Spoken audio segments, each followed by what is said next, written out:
Tik dabar jau galima bus ir reguliuot mus. Reikia pasitraukti šoną. kaip mes ten į kadrą telpame visiems, kad matytųsi.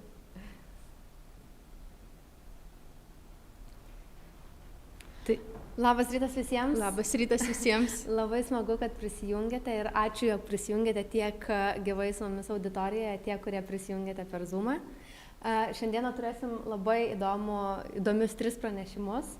Džina, gal norėtum pristatyti apskritai temą šito susitikimo? Kadangi žiniasklaidos, pasitikėjimas žiniasklaida krenta Lietuvoje, tendencingai krenta ir kitose pasaulio šalise, tokios organizacijos kaip Žurnalistikos centras ir apskritai žurnalistai laužo galvą, ką daryti, kaip spręsti pasitikėjimų žiniasklaida problemą. Tai yra, žiniasklaida kaip yra demokratijos sargas ir jeigu pasitikėjimas ją yra labai mažas, kyla grėsmė ir mūsų demokratijai. Tad rankų sudėję nesėdim ir ieškom būdų. Ir šiandien mes turim 3 pranešėjus, kurie keletą būdų pristatys. O gal aš esu iš Žurnalistikos centro, Deimantė yra iš Transparency International, mes esame Žurnalistų Pusryčių organizatoriai ir šiais metais labai esam dėkingi mūsų rėmėjams, Britų tarybai Lietuvoje, kurie ir sudaro galimybę jums išklausyti šituos pranešimus iš pranešėjų iš tarptautinių organizacijų. Vieną pranešėją mes šiandien turime Nikolę Apostolų, jinai yra su mumis nuotoliniu būdu, vėliau prie mūsų prisijungs Vaidotas gyvai iš 15 minučių vyriausias redaktorius ir Bertranas Mosie yra Journalism Trust Initiative, toks vadovaujantis žmogus, jisai priklauso tarptautiniai organizacijai Reporters Without Borders ir taip pat gyvai visai netrukus prie mūsų prisijungs. Tai manau, kad nieko nelaukiant, galim pristatyti ir pirmą mūsų pranešėją, Nikolę Apostolų. Kaip ir minėjo Džina, jinai prisijungs online. Tai jeigu būtų įmanoma prisijungti, please, Nikolę, if you could turn on your mic and your camera so we could all see you. So thank you once again for joining us. We are very excited to have you with us today, and we are looking forward to your presentation. I have no doubt she will introduce herself better than I will, but I will just mention that she is from Global International Journalism Network. So have a great presentation, and thank you so much again.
started with Greek media and then worked with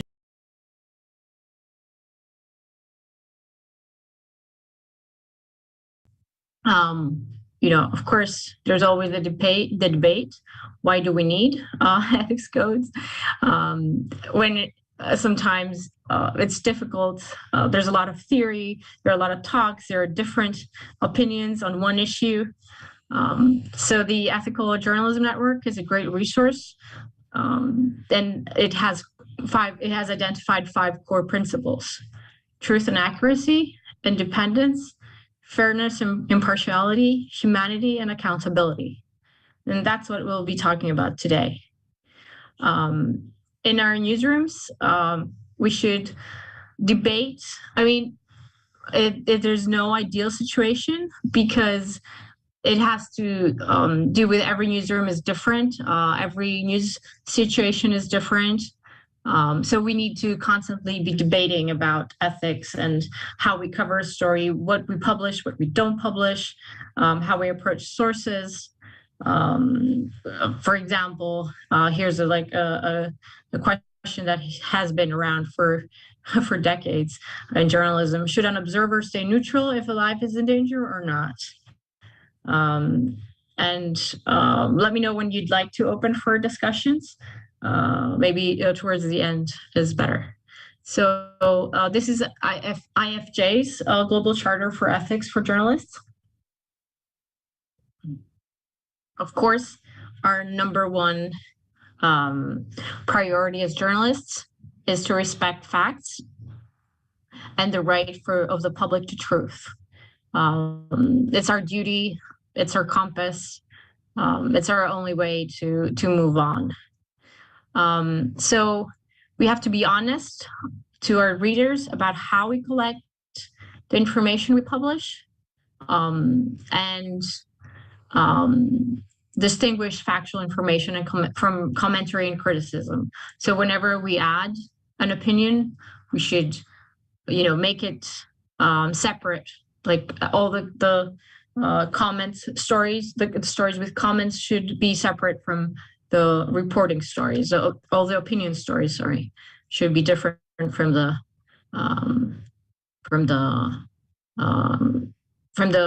news, hard news. So again, facts is where we start from, and we shouldn't suppress essential information or falsify any document.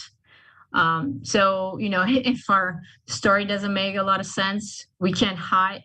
If we can't hide information to make our story look better, we should always publish everything. And if there are doubts, we should mention it, or we should decide not to publish and wait until we got everything. Number 4, we should use fair methods to obtain information. So we can't pay sources. When we use hidden recordings, we should always make sure there was no other way of getting that information and that it's to the public interest.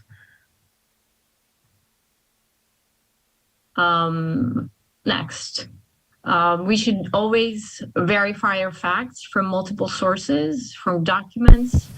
And is there a question? Sorry, I heard some noise. I guess not. And then whenever we make an error, we should come out clean and explain why this error happened.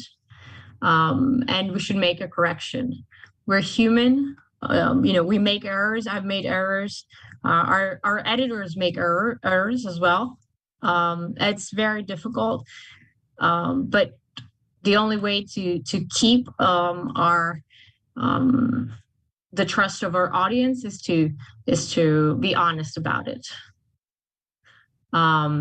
So we also need to make sure that when a source asks us to stay off the record, we don't expose them. We don't, hint who they are in such a term that we put their life in danger. So we should always protect our sources. And we should also respect privacy, people's privacy. So we should always make sure that it's all about public public interest. All our stories should be about public interest. So we should make sure not to contribute to hatred or prejudice. For example, this has to, if it's a story on, migration or homosexuality or disability or religion or language, we shouldn't, be adding to racism in the public debate. On the contrary, we should be helping, to explain to people what's going on in other minorities, in other groups that are not represented. And there are some things we shouldn't be doing, like plagiarism. Unfortunately, this happens. It's common in all countries and all cultures and languages. Journalists get lazy and they copy each other's work.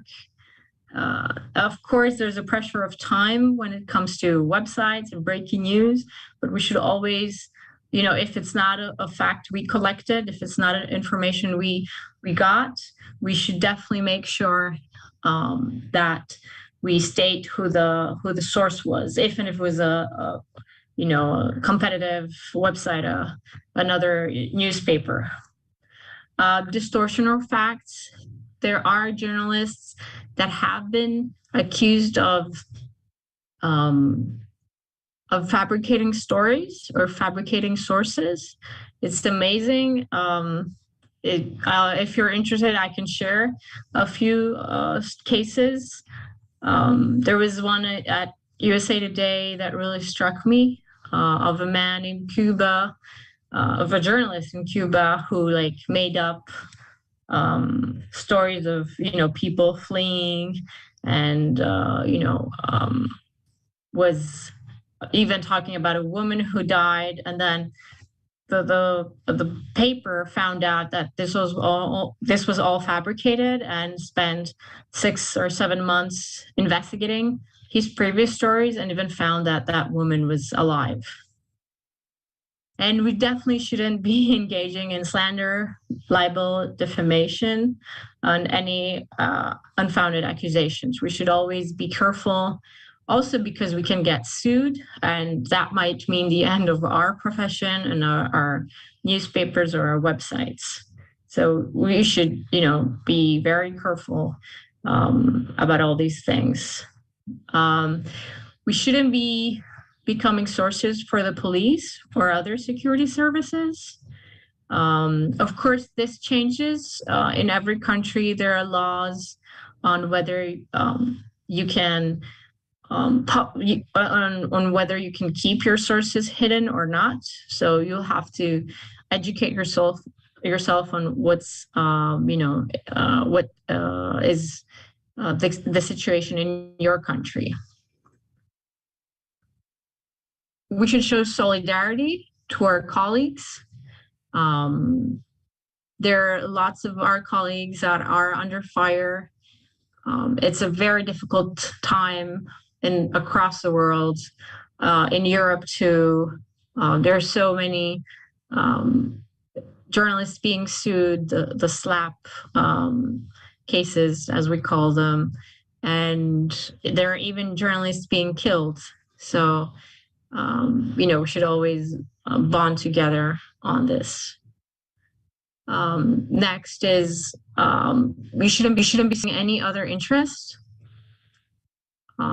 You can't have personal gain. So if you're doing an interview with a minister, you can't have a family member get hired from that minister. So that is happening too. I mean, in my country at least.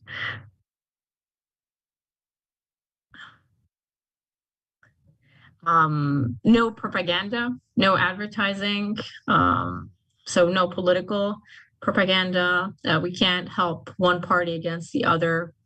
We can't help one company by, showing their products.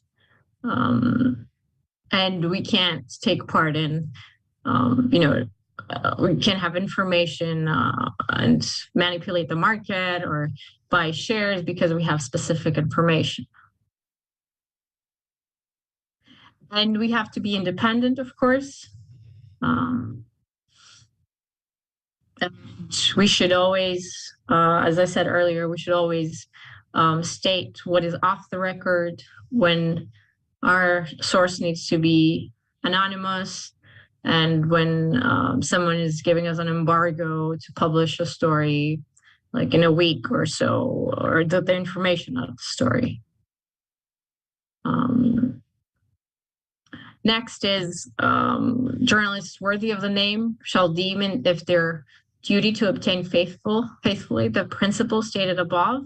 They may not be compelled to perform a professional act or to express an opinion that is contrary to his or her profession, conviction, or conscience.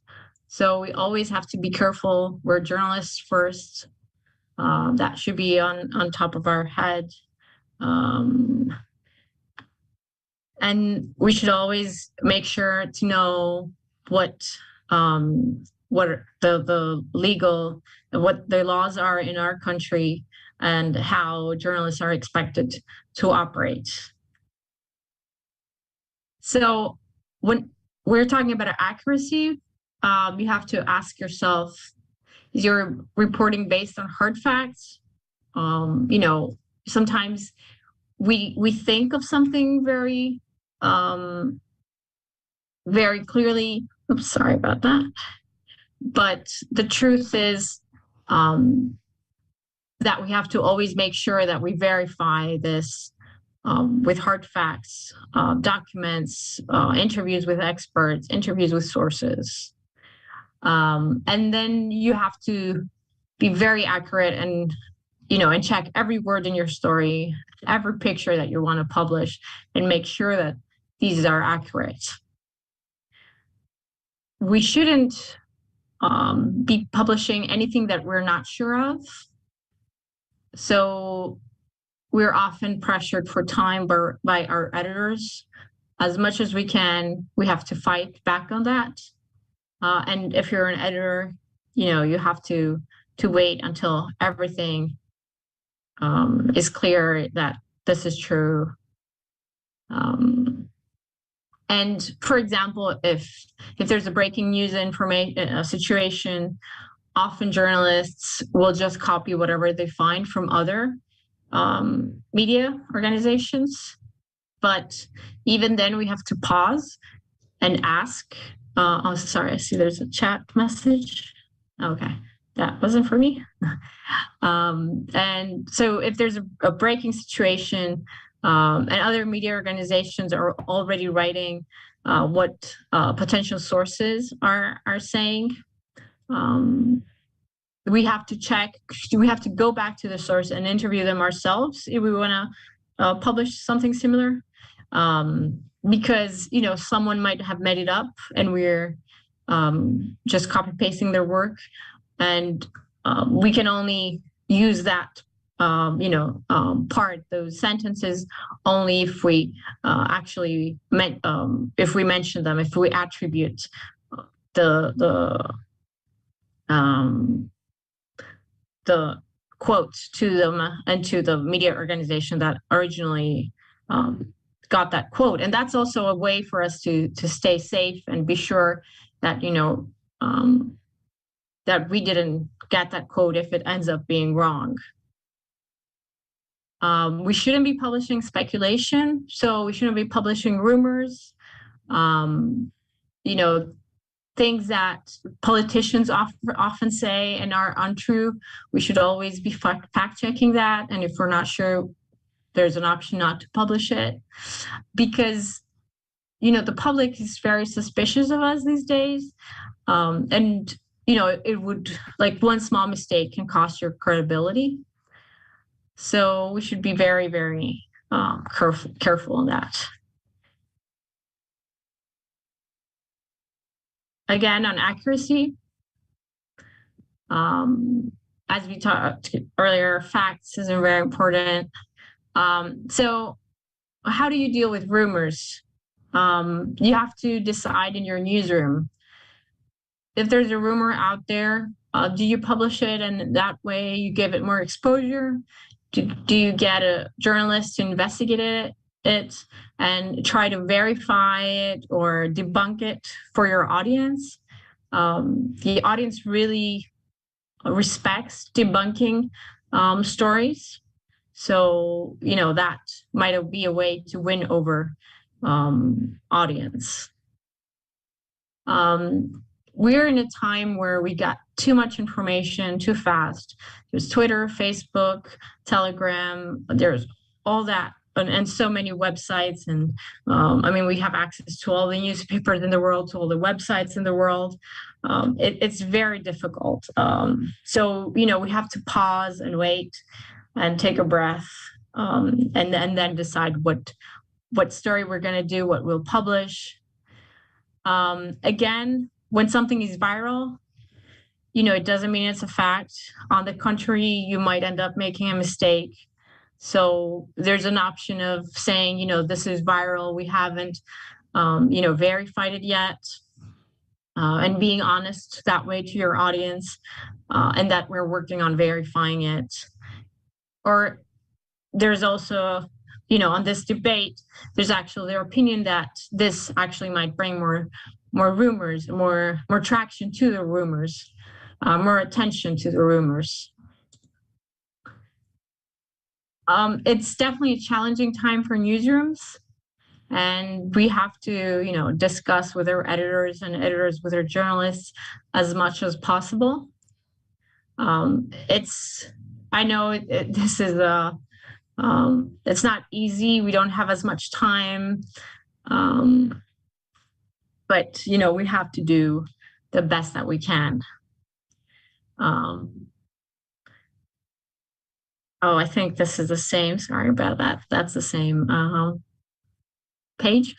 And ethics, good governance, and self-regulation are essential for the future of journalism. We have to be different than, the influencers, the trolls, and the fake websites. It's our only way of making a difference from what is out there, from from fake news media. So we have to, work hard and, produce high quality work. And we should also talk about this with our editors and the media owners, because, we'll all profit from if journalism manages to survive in the future and stand out from just YouTube and viral videos and TikTok, and manage to keep the trust of our audiences. So is there any question or something you'd like to talk about, or should I go ahead? And I can't see the people in the room, but I'll continue and we can talk in a bit. On fake news and alternative facts, a lot of politicians have, are calling the media as fake news. I can hear myself now. Hey, yes. Nicola, I want to ask, I have actually questions listening to you. I think that many people who are in the audience, they are either journalism students or journalists already from, so the basics are very known to them, but sometimes you cannot think, you are thinking why those accuracy standards should be important, because, you have social media groups that are not,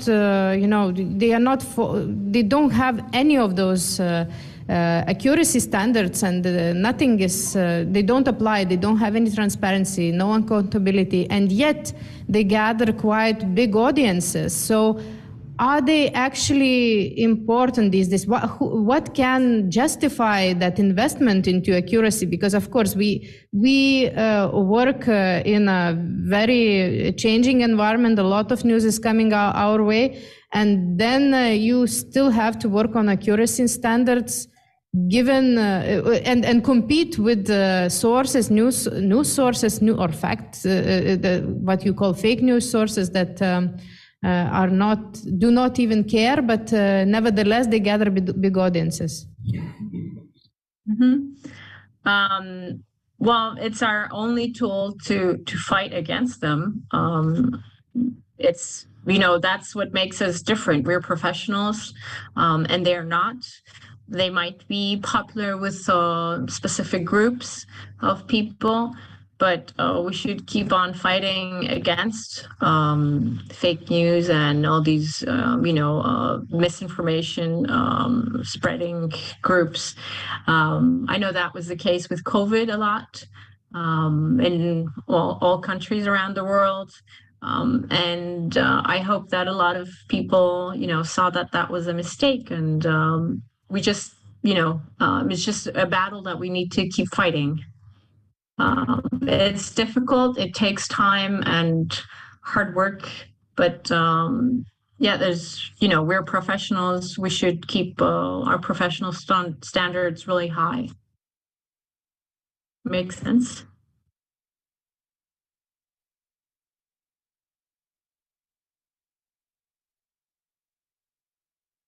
I can't hear you now if you're speaking.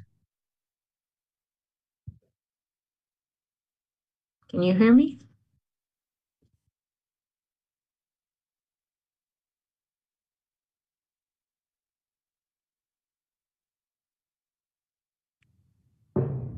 Okay, can you still hear me? Yeah. Yes, we can hear you. Can you hear me?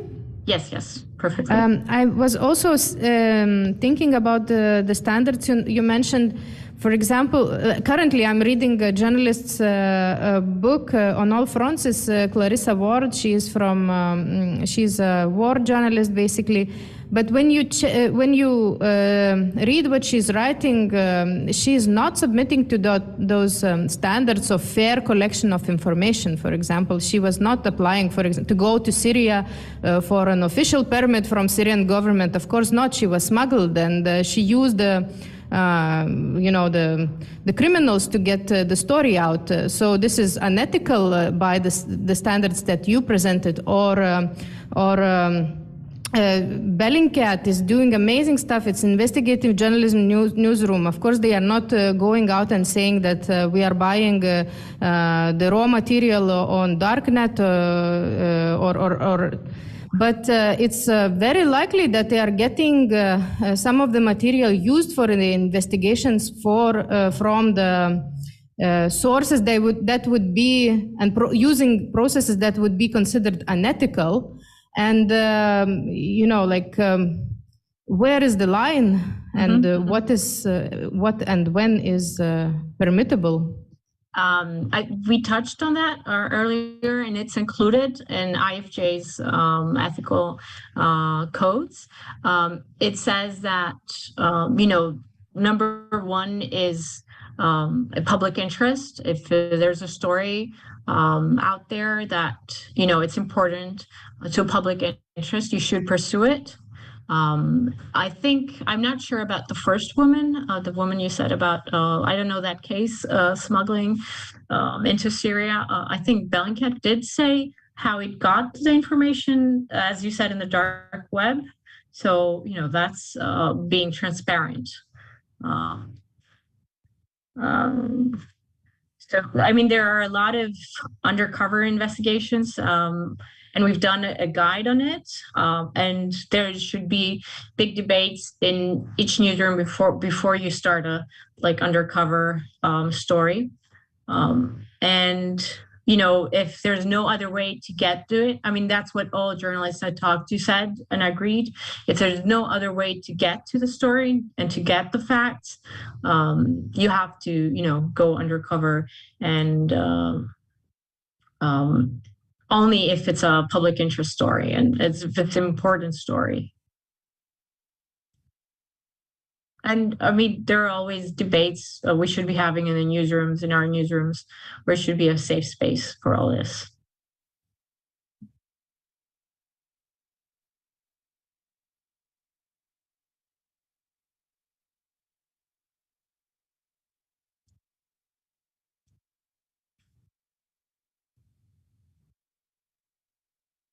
Thank you very much.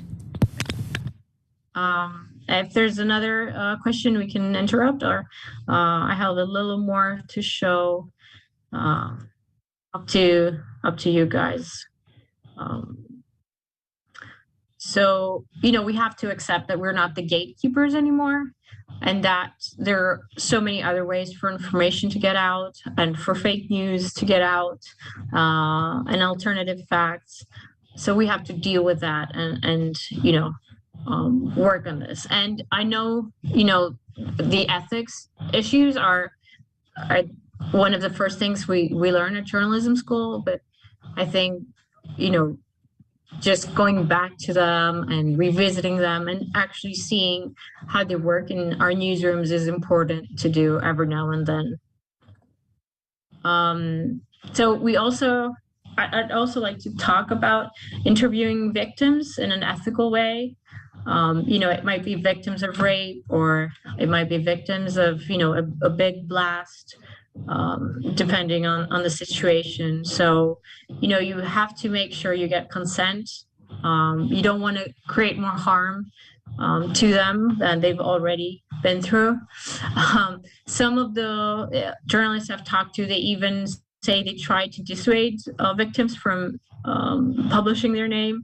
You have to explain them, all the implications, that they'll get attacked from their perpetrator again. There will be social media attacks. Their information might be out there forever because, now we got the internet and everything is out there forever now. And you also have to make sure that they're ready to talk. If they're not ready, give them time. Don't pressure them, because then you'll be held responsible in a way if for whatever they go through after it. And it's good to educate yourself. What's the right language to use? What's in a way so you don't re-traumatize them. You have to read about the crime that you're covering, learn how people feel after that crime, or, depending on the situation, what it is. For rape, for example, victims feel like the rapist robbed them of themselves. So, you have to learn.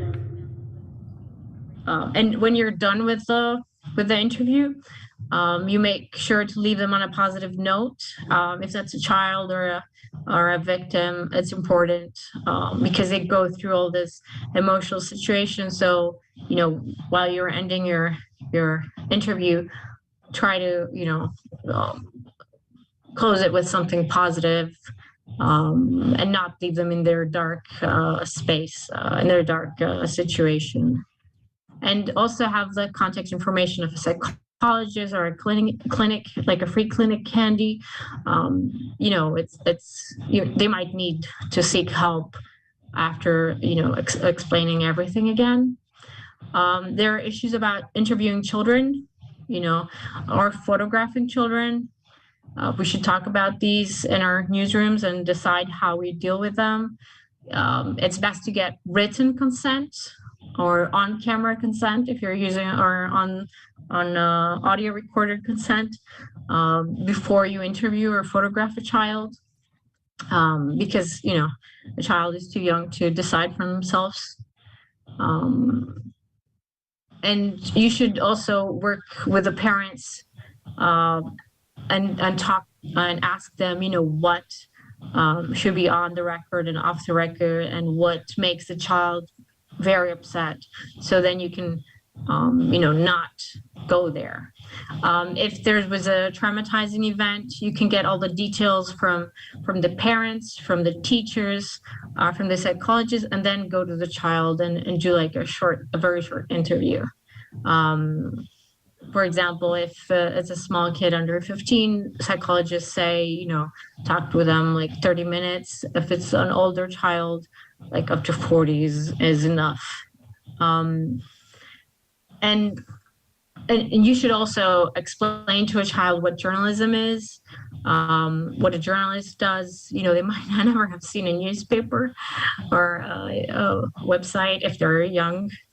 And I mean, in all cases, when you're interviewing a source, you shouldn't make promises that you can help, because that help might never come. I know we are always striving for change, and we hope with our journalism will change things, but we might not be able to, or it might take much longer than we were hoping, and this person might be expecting for help from you. At the crime scene or the disaster scene, avoid interviewing children. Psychologists say they need more comfort and not questioning. And if it's possible, try to find a quiet space to talk with them. So yeah, we talked about consent. And then you have to decide, if you're photographing victims, are you going to publish them? Is it the right decision? That's, again, depending on your newsroom to decide. And be prepared for people to change their opinions. I mean, this is about all sources, as you know. You can talk with them again and try to convince them. But, I find that pushing too hard doesn't make sense. If someone said not to give you an interview or change or say that they wouldn't want their name to be published, I don't think it makes sense to pressure them.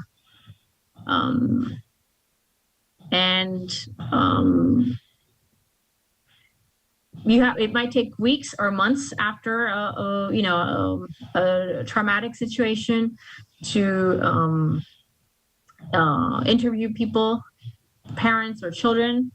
So, and then it might be a better interview also, because then, they'll have time to process their trauma and what they lived through, and will be able to talk more articulately. And you should also, tell them that if it's a traumatized source, you can also give them the ability not to answer something. So this is one case that I mentioned earlier, the USA reporter that falsified their stories. You see, it's on the web. This guy's career was destroyed. His own newspaper started an investigation on his work, on his previous stories.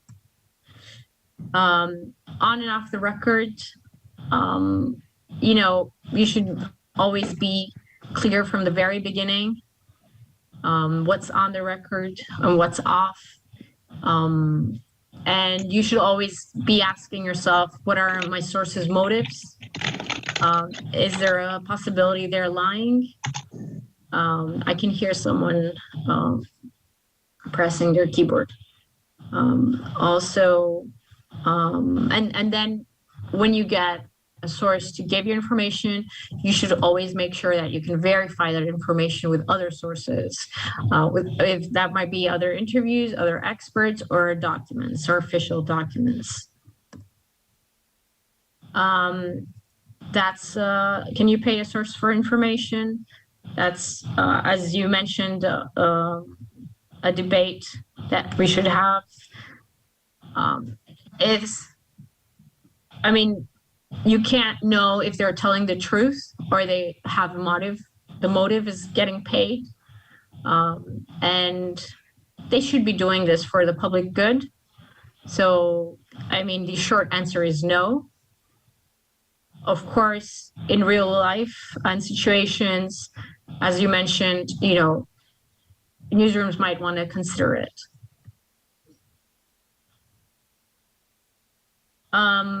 Errors, the errors we make. As I said earlier, we're just humans. It happens. There might be an error in the reporting. There might be an error in the editing process. What we should do is, apologize. specifically if it was a person that was involved and we, made a mistake and, did I identify them correctly, or the quote was there was a mistake with a quote. We should apologize to them directly, and we should also correct it and apologize to our audience.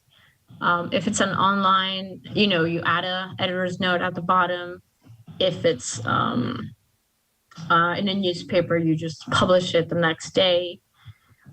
This was a case, a story I did for Deutsche Welle, and there was an error introduced by the editor, and I missed it. That's why always we should also be reading the stories our editors, after they're done working on the story before they publish it. So my editor actually added quotes to the head of the what's it called? The energy company in Greece. And he didn't say these things, but she made a mistake and added a sentence. And it was this first sentence: pushing ahead with exploration now could boost the country's energy independence, which is wrong. The guy never said it. The guy never believed it. And they called me from his office. I freaked out, which is true. I mean, I would be freaked out. And I checked what I submitted and what was published, and they were right. And then right at the bottom, my editor was kind enough to say that the error was made during the editing process. I think she also did that because they were, saying they might sue me if we don't correct it. And this was a story that, didn't make them look good anyway. So it gave them a good, because it was about, using fracking to get natural gas, to explore natural gas, to explore if there is natural gas in Greece. And environmentalists were saying that it doesn't make sense. We're moving to renewable energies, and because Greece has a lot of earthquakes, it's really dangerous and all that. So they had a reason, like a good reason to want to go after me. This was another case where a source, a friendly source, said something, and this is if you can see it, this is the paragraph she didn't like. She said it, and then she decided, of course, the newspaper took this and made it a title. So it's not the same title, Greek Treasures Take a Hit, but it was, so she said, Adrian's Arch and the Temple of Olympian Zeus are in danger of falling down. So the title in the newspaper, in the print newspaper, was that Greek ruins are in danger of falling down. She said this paragraph, and I was writing it down. I made a mistake and didn't record her as she was saying it. However, our note taking is important, but when you got it recorded, it's the best way. You just play it back. They can't say anything.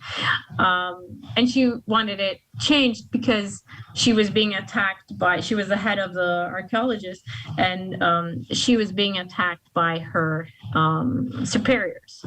So we didn't change it, of course, because she said it, but, that's a difficult situation with a friendly source that you might find yourself in. On transparency now, and please prepare your questions. We'll have 15 minutes. So what a lot of news organizations are doing when something is developing is they're very clear and say what we know so far and what we don't know so far. So, that's a good way of apologizing to your audience and telling them basically that you're working on the story. So, make sure to come back and read the developments. And one way to, keep yourself to make sure that you're on top of your game is to keep training.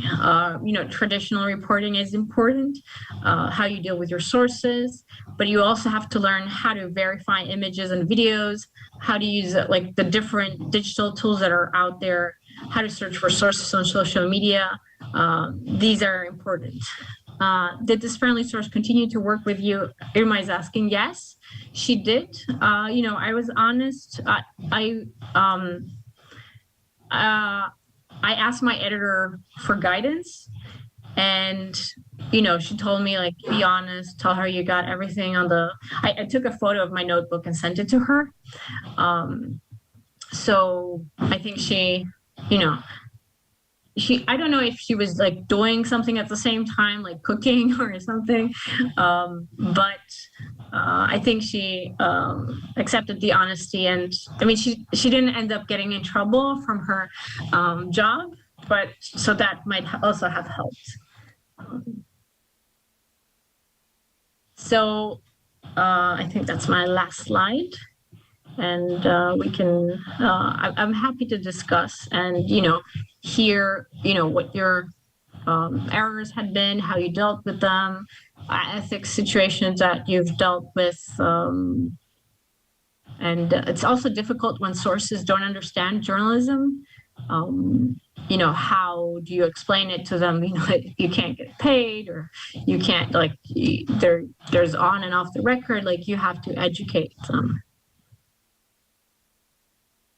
Anyone that would like to ask a question, write in the box, yeah, or just open your video and mic.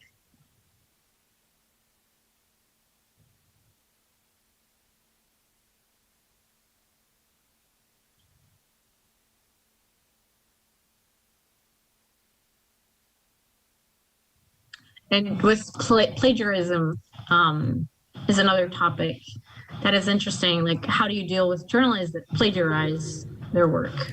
If I may, I have one question. In the beginning, we spoke about the fact that in your ethics code, it's written that you do not take money for advertising, neither from companies nor from politicians. And I find it, of course, understand the reasoning behind it. I'm from Transparency International. We did a whole study about it, so I understand the reasoning in general. But why did you decide to do it? Because there's still a lot of media outlets that do take publicity funds, and I mean they are accountable and transparent. So what was your reasoning behind it? So let me get back to it. So this isn't my code of ethics. This is IFJ's code of ethics. Journalists should avoid getting direct money for advertising or propaganda. So, for example, if like a company here in Greece asks me to publish a story about them in international news and basically advertise them, I will say no. Of course, a company can advertise on a newspaper or a website. We're not against that. I don't think anyone's against that. Some nonprofits have excluded have excluded advertising, but that's a personal choice. But so it wasn't my personal ethics code or my personal choice.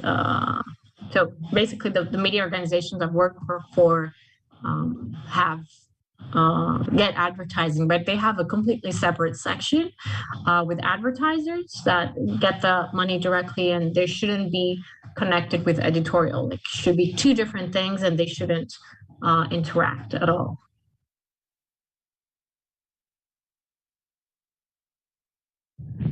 Yeah, thank you. That's actually what was my next question, because I was wondering about the separation between those, because some media outlets do. We had breakfast for journalists in January on that topic in particular. So, for example, Delphi Latvia has as well like separate marking and separate sections just for that content. So, yeah, that's what I also wanted to hear from you. So, thank you so much for answering. Sure. Thank you for your question.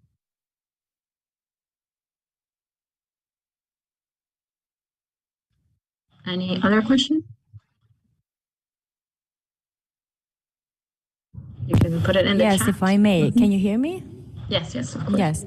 My question is related to the channels that as a source of information choose representatives that spread propaganda or false news. So the ethics of journalism, I understand, involves the both questioning and interviewing both sides of the story.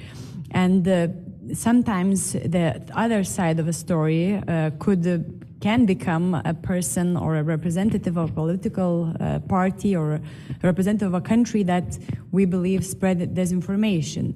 We know that after the war in Ukraine started this year, in Baltic states, at least 60 channels, 60 media outlets were either closed or fined for spreading disinformation. There's institutions who always supervise and observe the situation in the public sphere, in the media.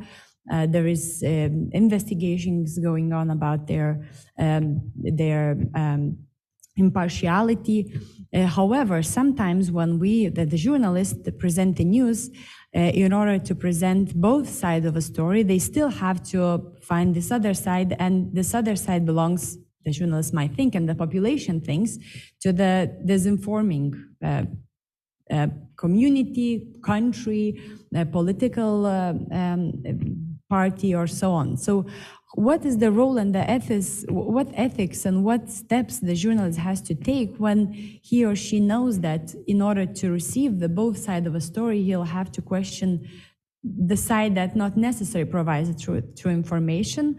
And aren't we very often closing the back doors while shutting these channels for propagandists, allowing them to enter through the front door by impartial journalists questioning these same representatives, knowing that they might provide the fake news or disinformation? Thank you. That's a great point. It's always a debate.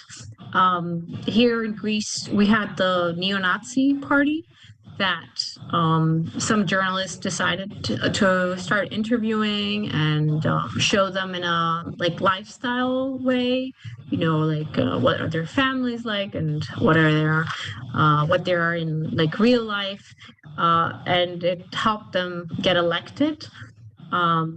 And then we had, they got all arrested for taking part in, for creating an organized crime group. So the media, overstepped the ethics line there.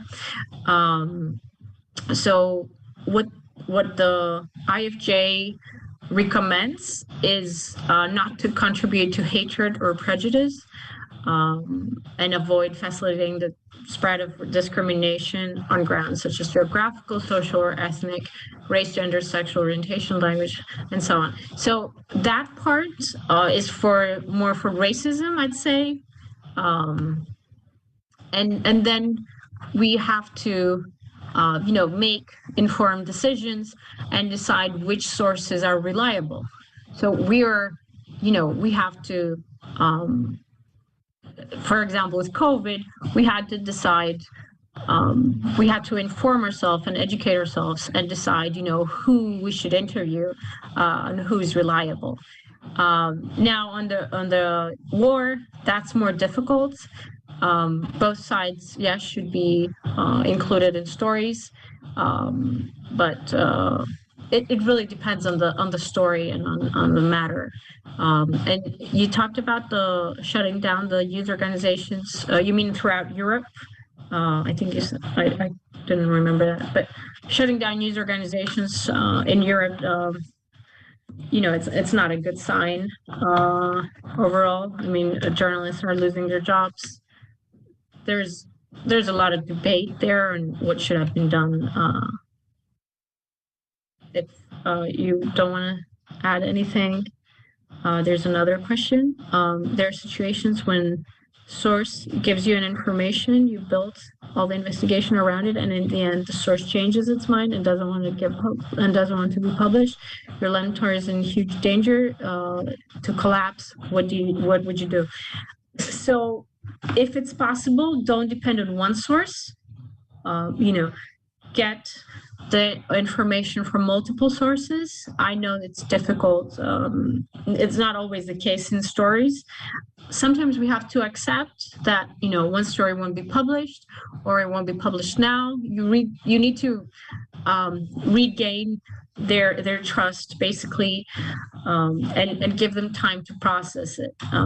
You know, maybe they'll change their mind again. I know it's difficult when we've put a lot of work in one investigation, but you know, you have to be calm and deal with it in a very you know, thoughtful way, because you also don't want to destroy someone's life. So do no harm should be our first like command.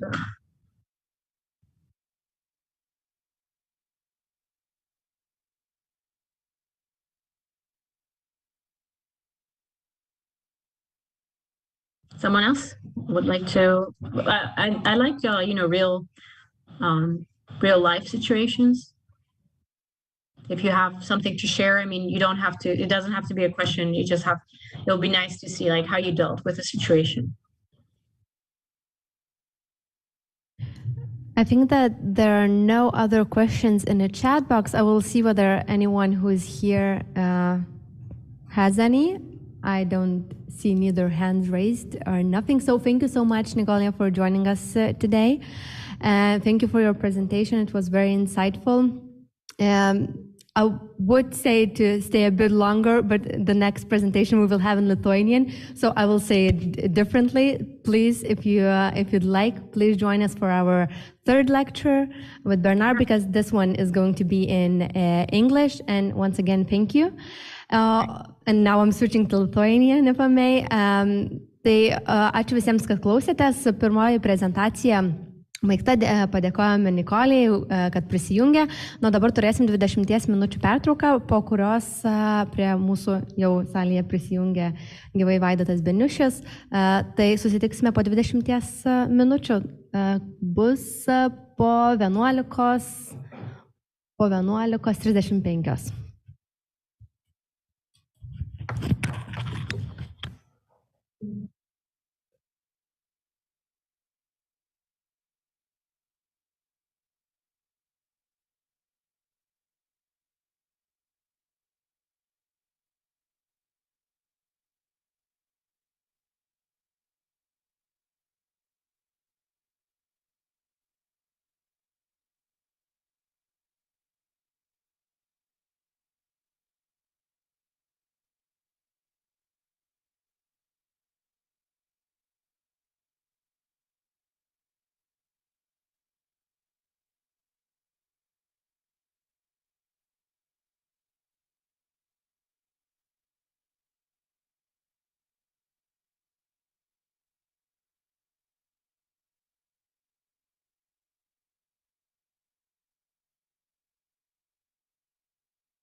Ir savo ekranuose, tai noriu pasveikinti Vaidotą Beniušį, 15 min vyriausiai redaktorių, kuris pratęs mūsų šiandienos temą ir toliau pakalbėsime apie tai, kodėl žiniasklaidos priemonės turėtų būti atskaitingos ir kaip jiems sekėsi BNS anksčiau kurti savo etikos kodeksą.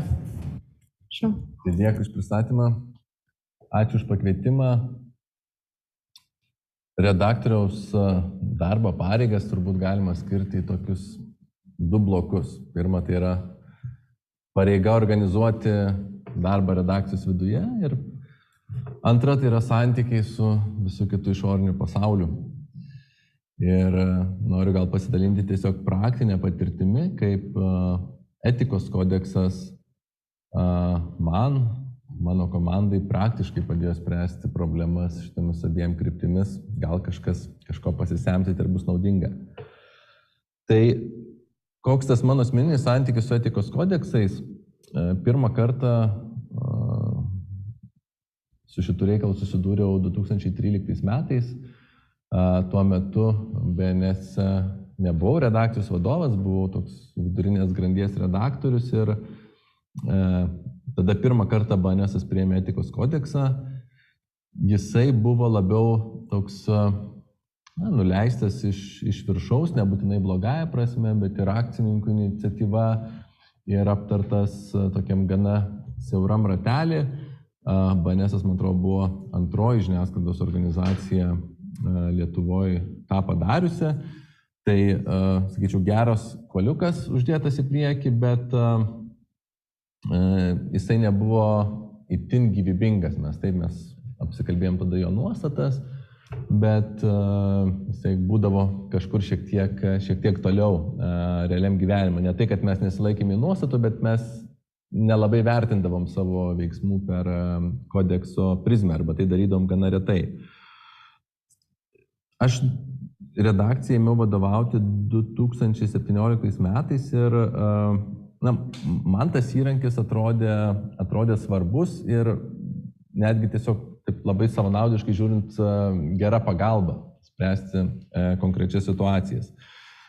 Ir aš šiek tiek pabandžiau žengti kitų kelių ir norėjau tokią surengti gyvą diskusiją, kad pati bendruomenė imtų tikėti tom nuostatom, pereitų per tas nuostatas ir tai taptų gyvų dokumentu. Tai padarėm tokį 3 didelių diskusijų ciklą su visais žurnalistais, visais redaktoriais, perėjom per visus punktus etikos kodekso.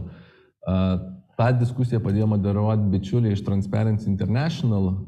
Tai buvo toks irgi mano sąmoningas sprendimas, kad ten, kur yra diskusinės nuostatos, nebūtų nuleista vyriausio redaktoriaus asmeninis požiūris, nes tikrai yra daug diskusinių nuostatų, kad galiausiai išeitumėm su rezultatu ir mes žinotumėm, kad mes dėl jo sutarėm. Tai tas pavyko, iš tikrųjų buvo tokių įdomių diskusijų ir skirtingų požiūrių, bet ties kiekvieną iš jų radome bendrą sutarimą. Aš paskui detalizuosiu tos punktus, kurie man atrodė tokie įdomiausios vyko diskusijos ir išgryninom tas formuluotės, tuos principus, kurie mums visiems tiko. Tai yra, neliko, kad kažkas jaustųsi, kad tai primetė požiūrį, nes, kaip žinom, požiūrį yra įvairiausių standartai, gerokai skiriasi visam pasauliu ir taip pačiai vakarų demokratiniai bendruomeniai skiriasi. Į 15 min aš atėjau prieš 1,5 metų ir irgi norėjau per pirmosius metus pakartoti tą patį pratimą, kurį dariau su BNS-u ir savo darbų kalendoriui buvau nusimatęs šių metų kovą, kada mes pradėsime diskusijas, bet prasidėjo karas ir teko tada iš esmės keisti redakcijos organizavimo principus karo metu, kaip mes dirbame, ką mes skirstome resursus peržiūrėti ir visi kiti reikalai buvo atidėti, tai to pratimo nesam padarę ir vėlgi mano praktika rodo, kad ir man pačiam kartais trūksta to įrankio, nes dažnai tenka priimti sprendimus remintis arba ankstesnė patirtim, arba tiesiog savo požiūrį, savo nuomonę pateikti, kuri galbūt nebuvo sutarta platesniai bendruomeniai. Tai pavyzdžiai gal tą ir parodys konkretesni. Tikrai nenoriu pereiti per visus punktus ir mielai atsakysiu į klausimus, ar galėsime padiskutuoti dėl konkrečių kodekso nuostatų, bet galbūt tokius kelias esminės kodekso nuostatas, su kuriam susidurdavom dažniausiai. Tai pirmoji yra tokia labai praktinis dalykas, kad gal ne pats svarbiausias, bet praktinis, kad parodyti tą gyvybingumą, ar ne, kodekso. Tai yra žurnalistų kelionės į užsienį, kai jos yra apmokamos ne redakcijos lėšomis. Pati pirmoji istorija buvo ta, kur vyko diskusija man dalyvaujant 2013 metais. Sunku dabar būtų įsivaizduoti, bet tada buvo Rusijos energetikos kompanijos Rosatom kvietimas pristatant savo energetinius projektus Karaliaučiaus krašte ir Baltarusijoje. Ir tada, sakau, buvau toks vidurinės grandies vadovai, dalyvau diskusijų ir mes priėmėm tada tokį sprendimą, kad jeigu mes nusprendžiam, kad mes važiuojame, mes pradedam deklaruoti po kiekvienu straipsniu, jeigu tai yra kelionė kažkieno paremta. Ir mes įvedėm tokį standartą, kuris vėliau prigijo ir kitose Lietuvos žiniasklaidos priemonėse, sakinys, kad žurnalisto kelionė apmokėjo tam tikrą įmonį, įstaigą ar organizaciją ir kad pranešimo turiniui tai įtakos neturi.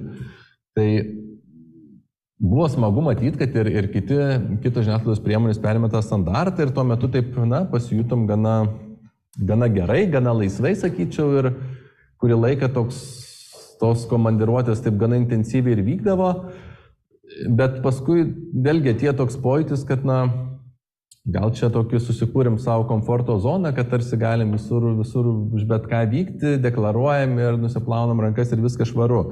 O kodekse buvo visgi nuostata, kad iš principo tai turėtų būti išimtis, kad mes vykstam redakcijos lėšomis, kad vengiam priimti kažkokį finansavimą.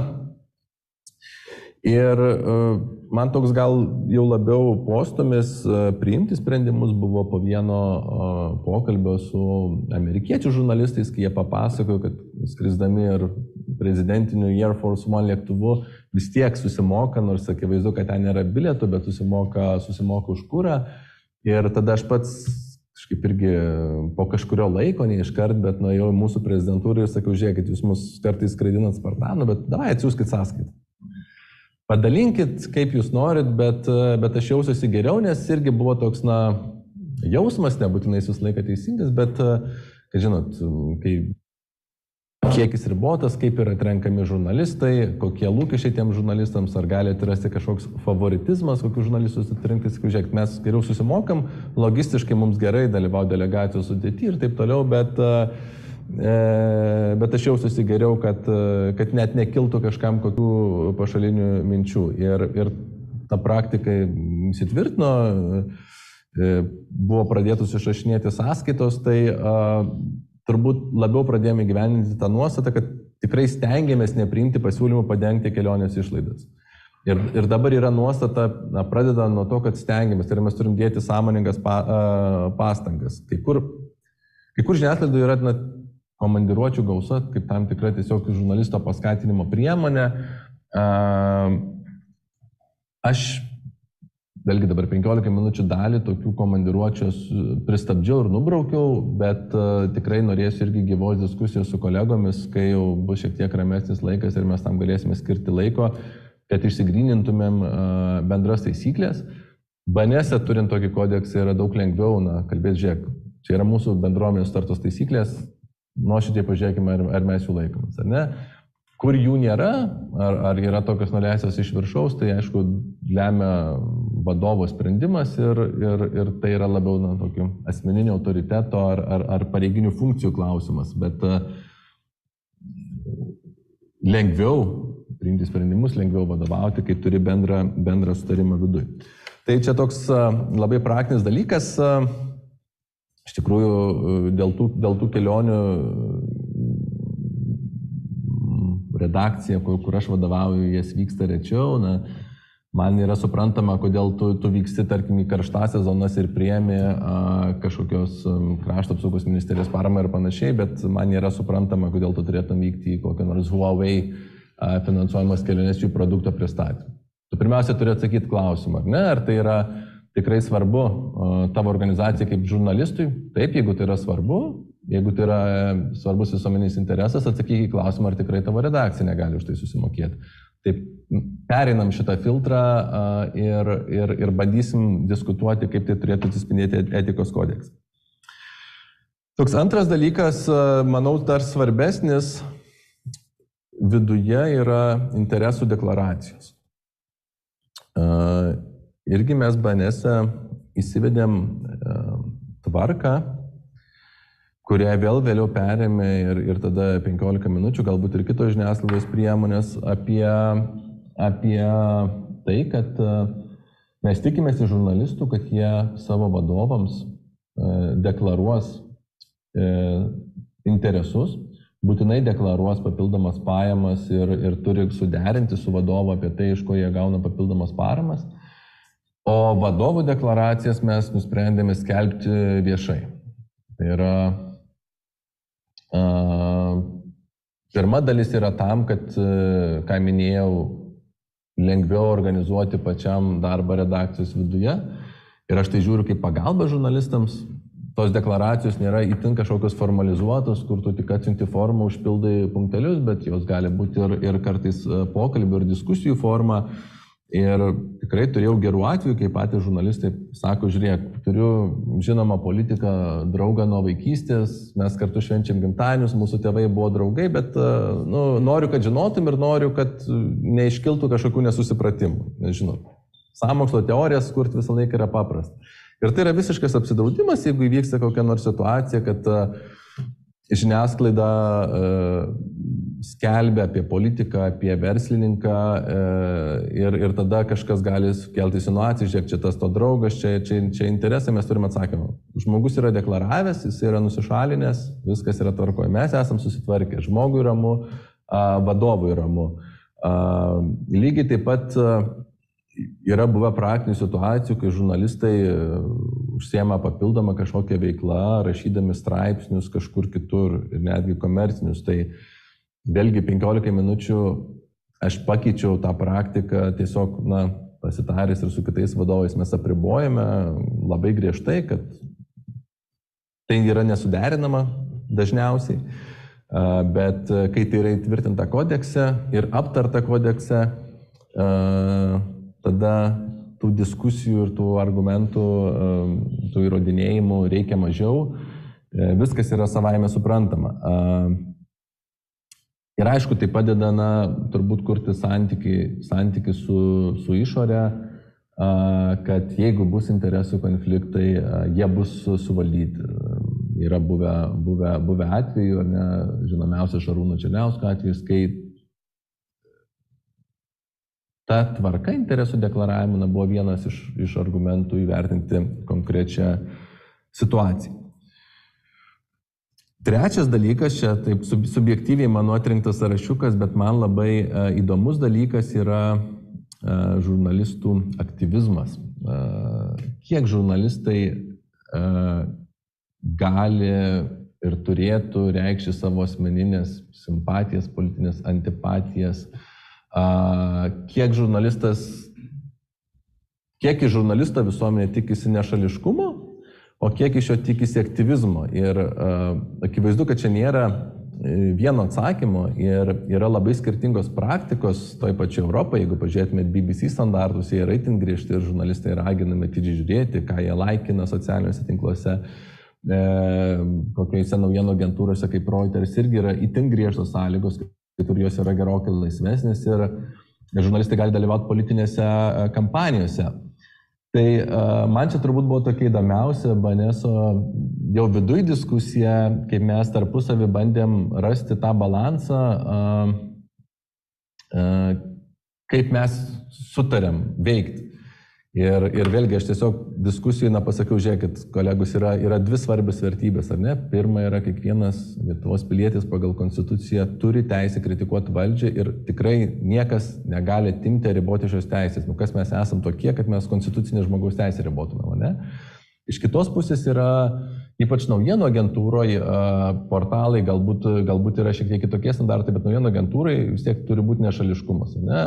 Faktų tikrinimas ir melo nuo teisybės atskirimas, nes dažnai irgi sako, žiūrėkit, viskas subjektyvu, čia nekalbėkit apie nešališkumą. Bet tu tikrini faktus ir antras, jeigu yra diskusinis klausimas, tu atspindi skirtingas nuomonės. Vėlgi pabrėžiant, kad melas tai nėra nuomonė. Ir jeigu žurnalistas yra itin aktyviai deklaruojantis savo mėgstamus politikus arba nemėgstamus politikus, tai kyla klausimų, išoriai tiesiog gali kilti klausimų, kiek tai yra nešališka žiniasklaidos priemonė. Tai va, dabar kaip suderinti tas dvi vertybės? Vienas variantas yra nieko apie tai nediskutuoti, palikti savieigai, kitas yra variantas numatyti iš viršaus labai griežtas taisyklės žurnalistams ir bausti, jeigu jie tą veikia. Tai ties šitų klausimų mes diskutavome ilgiausiai ir nuomonių buvo tikrai labai kategoriškai skirtingų redakcijos viduj. Ir mes priėmėme prie tos formuluotės, kad jinai yra viešai paskelbta, kad mes viena vertus tikrai gerbiam saviraiškos laisvę. Antra, ir čia yra jau svarbu man kaip vadovui, ir tai atspindi turbūt mano požiūrį, kad mes siekime užtikrinti pažiūrų ir nuomonių įvairovę pirmiausia redakcijos viduje. Ir čia tiesiog aš per savo karjerą taip stengiuosi kurti komandas, kad juose būtų skirtingų pažiūrų žmonių. Tikrai žurnalistas nėra robotas ir jis turės savo pažiūrą, savo filosofiją, požiūrį į pasaulį, bet mes turim sąmoningai siekti, kad ta įvairovė būtų. Ir trečias dalykas, mes visgi sutarėm kartu su visa komanda, kad savo nuomonę socialiniuose tinkluose viešoje erdvėje, reiškia etiškai, tai čia dėl to klausimų nekilo, kad mums prie veido nedėra keiktis, bet ir taip pat sutarėm siekti vengti elgesio, kuris galėtų pakirsti skaitytojų pasitikėjimą BNS nešališkumu ir profesionalumu. Tai yra šita formuluotė tapo visiems priimtina ir mes tikrai labai tikime žurnalistų sveika nuovoka ir kad jie patys, vėlgi permastė šitus dalykus, man užtenka, kad jie būtų apie tai pamastę, ne? Ar mano vienas ar kitas elgesys ar įrašas nepakirs pasitikėjimo mano organizacijos nešališkumu, nes aš nesu tik tai Vaidotas, aš esu ir dabar šiuo metu 15 min atstovas ir tai yra neatskiriama, tu negali sakyti, kad po 17 valandos tu visiškai dingsti. Kita vertus, kaip minėjau, tu negali apriboti ir negalima, manau, apriboti konstitucinių teisių kritikuoti valdžią, kas yra vertybė. Tai buvo įdomi diskusija. Žinau, kad jos vyksta ir man išvykus, kaip tik paklausiau kolegų dar prieš ateinant į šį renginį, kokias kodekso nuostatas dažniausiai aptarėte, tai šita buvo tarp jų. Ir man tas buvo labai gerai, nes aš tikrai nenorėjau bėgti nuo tos diskusijos, žinau, kitose redakcijose irgi apie tai tyliai šnabždamasi, mes nusprendėme apie tai kalbėti ir dėl to sutarti. Bet čia diskusinis klausimas, šiaip, kad įtraukti, kas iš jūsų mano, kad, jau galėčiau paklausti, kas iš jūsų mano, kad redakcija turi, sakykime taip, turėtų, nežinau, ar čia teisė ar pareiga, bet kad redakcija turėtų nustatyti gairias kažkokias dėl žurnalistų veiklos ne darbo metu, tai yra ypač socialinėje erdvėje. Ar yra manančių, kad tai turėtų, kad mes, kad taisyklės turėtų būti? Pakelkite rankas, kas mano, kad reikia tokių taisyklių bent kažkokių. Jūs manot, jūs. Dauguma mano, tai smagu girdėti, nes, sakau, yra kitokių nuomonių ir aš jas gerbiu, kad, žurnalistas yra asmenybė ir saviraiškos laisvė yra irgi nemažiau svarbi. Tai šitas dalykas ir ta antra dalis, aišku, kurią šiek tiek paminėjau, tai yra kodeksas naudingas bendravimui su išorė, kas irgi yra redaktoriaus atsakomybė. Aš galiu papasakoti tokią istoriją.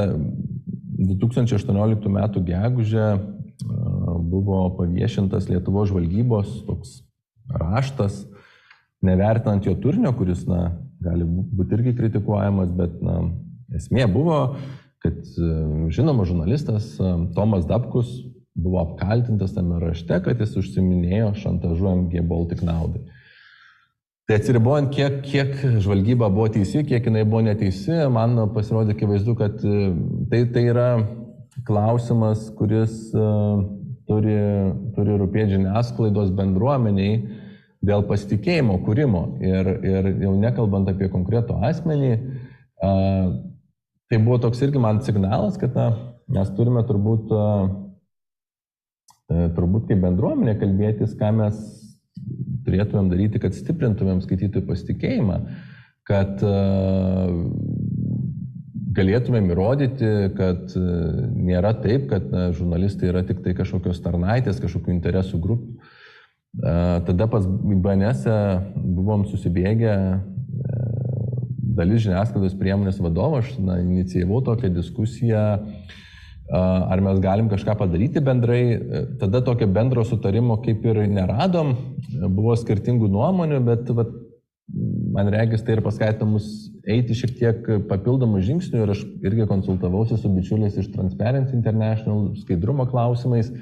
Tai mes aiškiau ir atviriau tada paskelbėm savininkų struktūrą, mes tada paskelbėme tas viešas vadovų interesų deklaracijas, tai yra tokie papildomi žingsniai, kurie nėra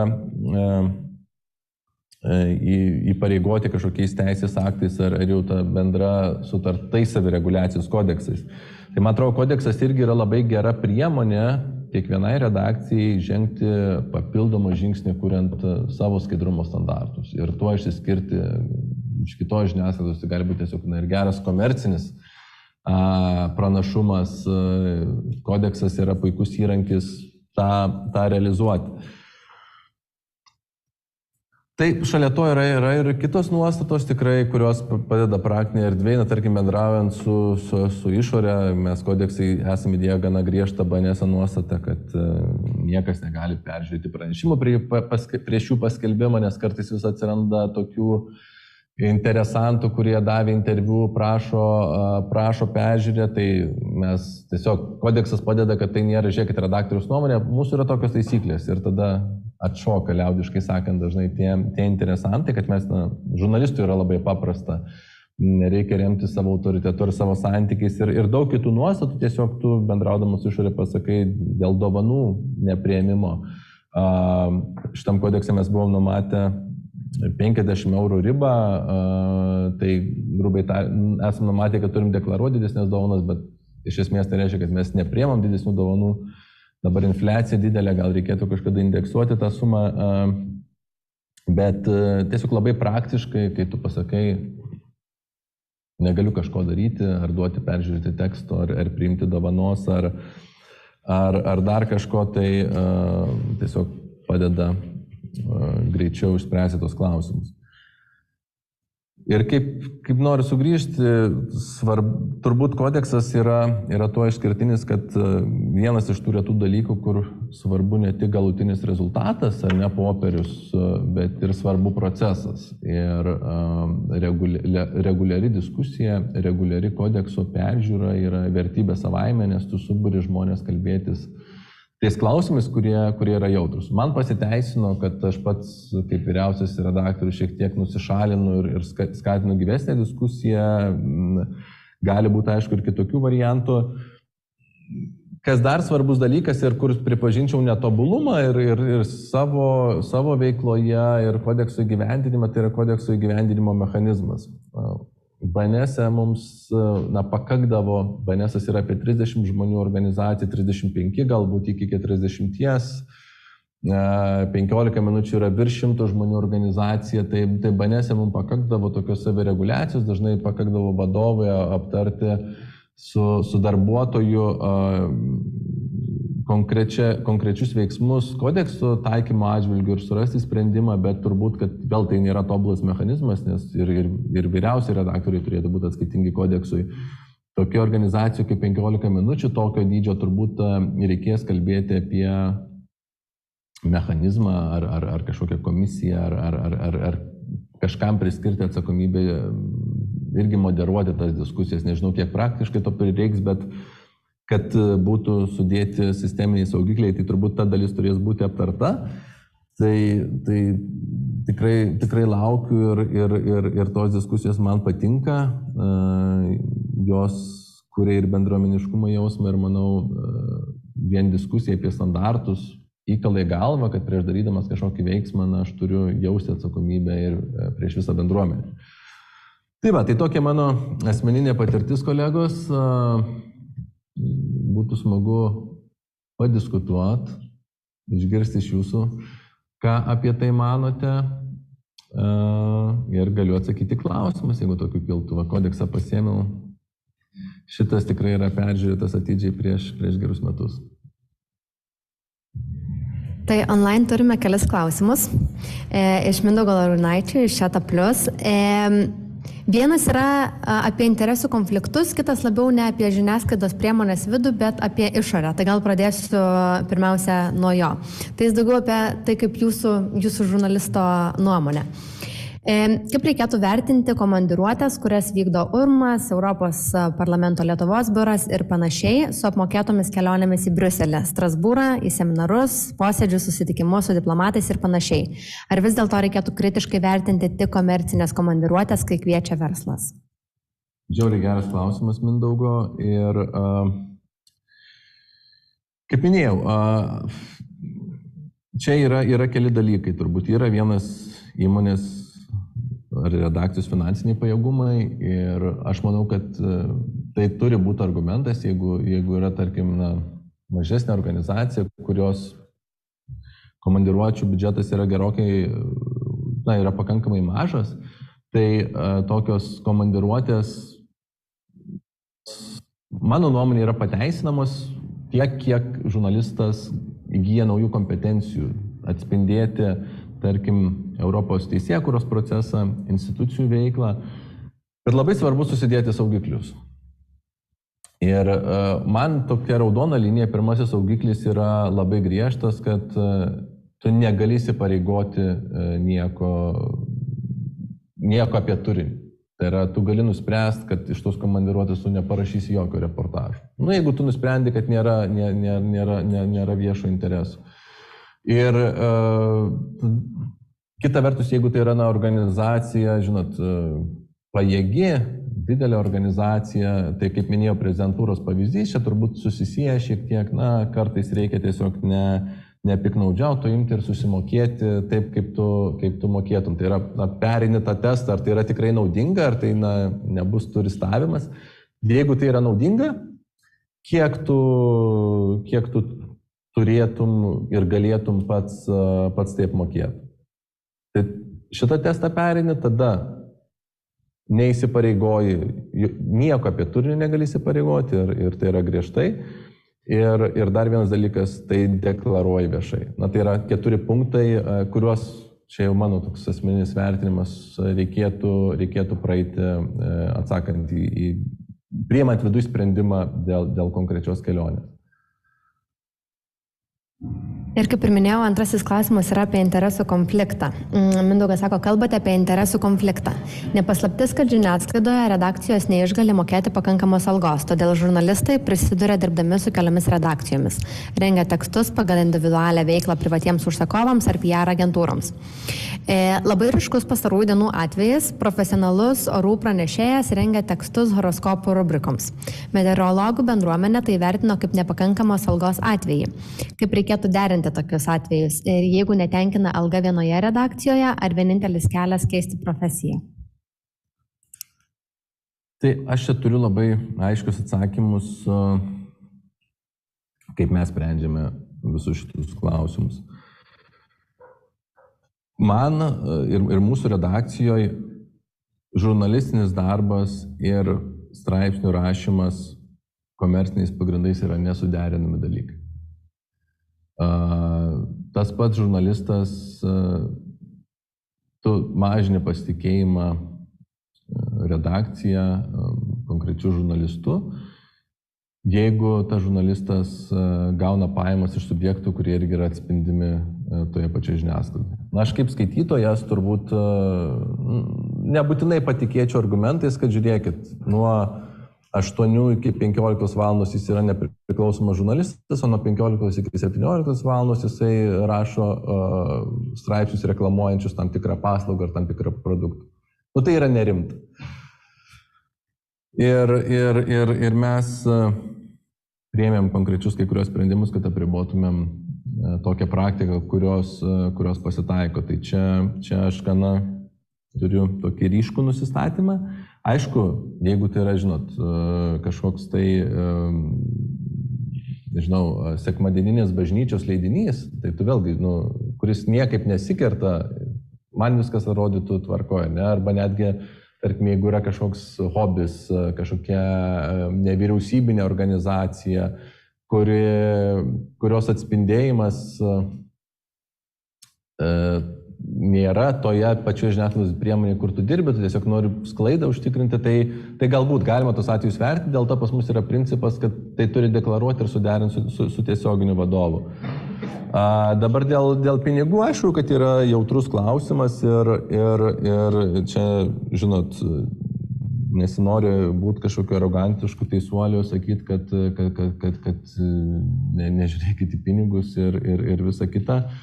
Bet aš manau, kad kartais tai būna tiesiog, ir vadovo atsakomybės klausimas ir ieškojimas patogesnių sprendimų. Dėl horoskopų, tai man atėjus į 15 minučių mes pasitarėm ir priėmėm kategorišką sprendimą, kad kokybiškai žiniasklaidai apskritai skelbti horoskopus yra nesąmonė. Tu negali vienu metu, čia yra mano asmeninė nuomonė, tu negali vienu metu prisistatyti kaip atsakinga faktus tikrinanti žiniasklaidą, tikrinti faktus, vykdyti projektus, kur tu tikrini faktus, o tada pats skelbti horoskopus, kur 90% yra žmonių durninimas.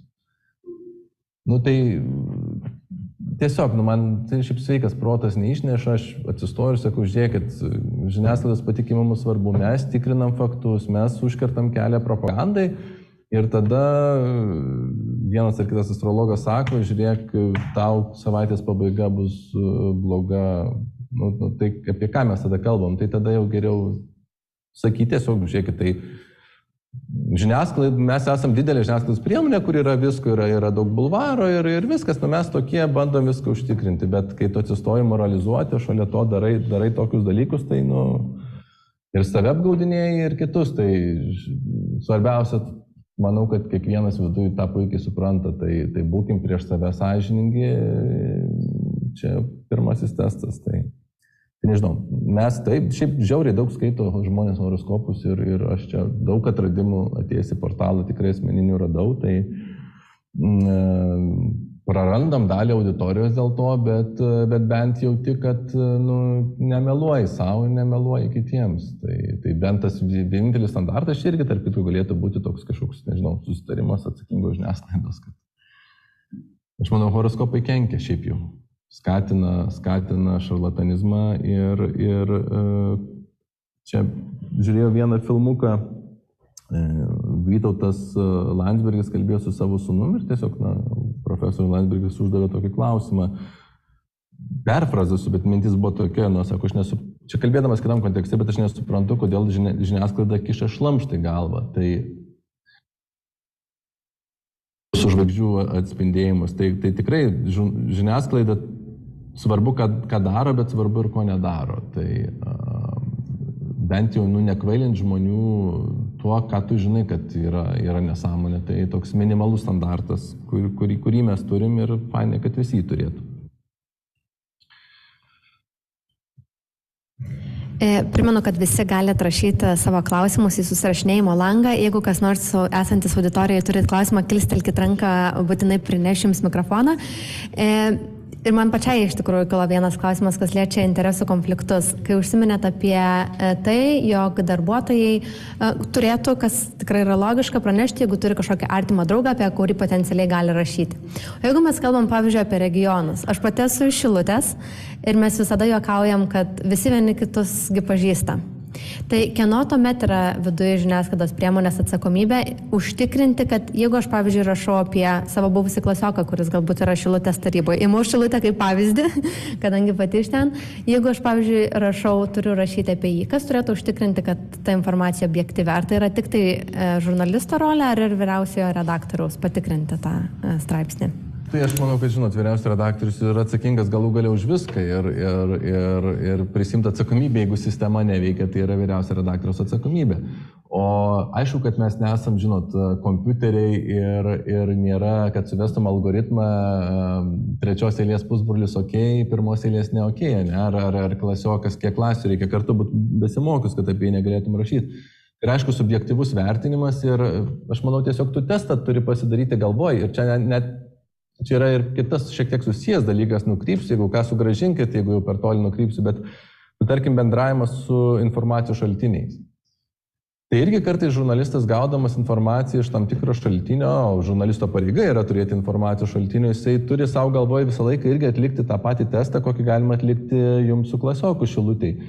Ar pasirodžius tam tikrą neigiamą informaciją apie tą žmogų, ar aš sugebėsiu objektyviai jį vertinti, ar aš nebandysiu kažkaip jam advokatauti, arba priešingai, jeigu aš su to klasioku žiauriai nesutariau, tai ar aš sugebėsiu išlaikyti tą ryšį, ir čia yra jau subjektyvus atsakymas. Aš būdamas žurnalistu privalau savo sąžiningai atsakyti, aš jį žinau, tai taip, mes visi daug ką vienas kitą pažįstam ir šitoj patalpoje esantis, bet turbūt nereikėtų nusišalinti nei dėl vieno, nes tai yra subjektyvus santykis, bet kai jau mes, kai žurnalistas sąmoningai suvokia, bendri gimtadienį, artimas šeimos draugas, bendros investicijos su kažkuo kažkur, žinai, ir tai yra itin viešas asmuo, apie kurį redakcija tikrai rašys, tai tam žurnalistui tiesiog yra daug lengviau, kai jis pasako, žiūrėkit, čia aš į šitą temą nelysiu gerai, ir viskas, ir tokiu atveju yra buvę, ir čia yra visiška pagalba žurnalistui. Bet jeigu jūs klausėt, kieno atsakomybė, tai aš manau, kad apskritai vadovai neturėtų šalintis atsakomybės ir jis turi užtikrinti, kad sistema veikia. Jeigu sistema nesuveikia vieną kartą, viskas ok, išsiaiškini, kodėl jinai nesuveikia ir padarai maksimaliai, kad tai nesikartotų. Pasikartojo antrą kartą dar sėkiai aiškinis, bet jeigu trečią kartą pasikartojo, tai reiškia ir vadovas nedadirbo, lietuviškai sakant.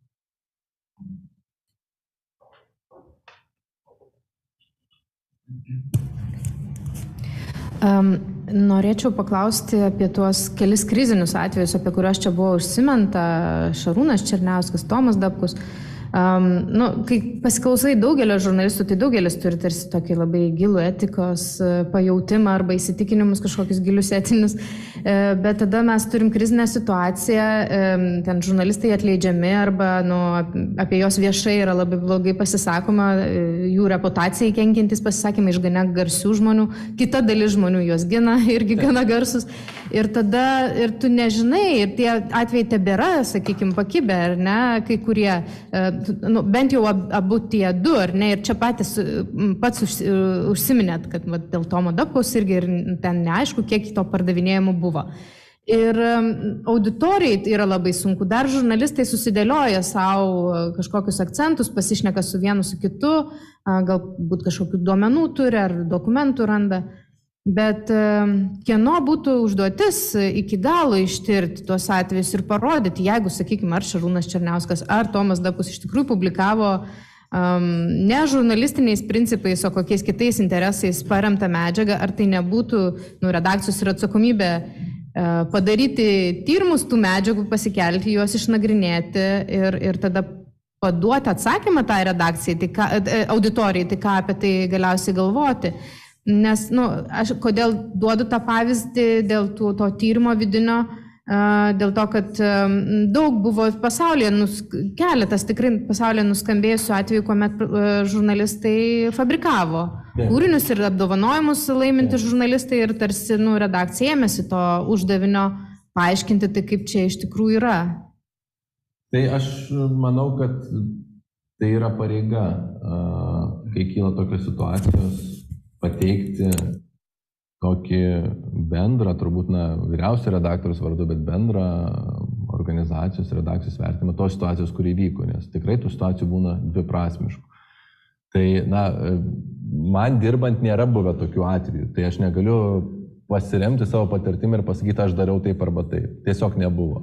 Bet jeigu būtų, tai ir jeigu tai būtų panašaus lygio atvejais, kuriuos jūs minėjote, aš manau, kad mes viduj padarytumėm tyrimą ir paskelbtumėm, ką mes kaip žiniasklaidos organizacija manom apie tą atvejį. Tai manau, tokia turėtų būti išeitis, bet tiesiog nedalyvavau nei vienoje šitoje istorijoje. Mano vertinimai yra tokie asmeniniai, gana subjektyvus ir čia turbūt yra ilgesnė diskusija.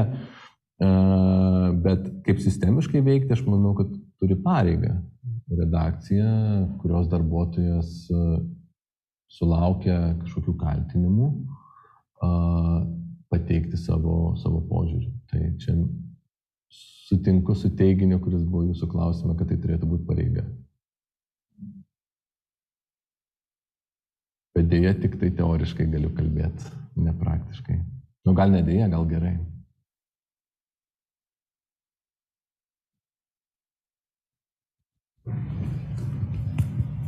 Dėkui.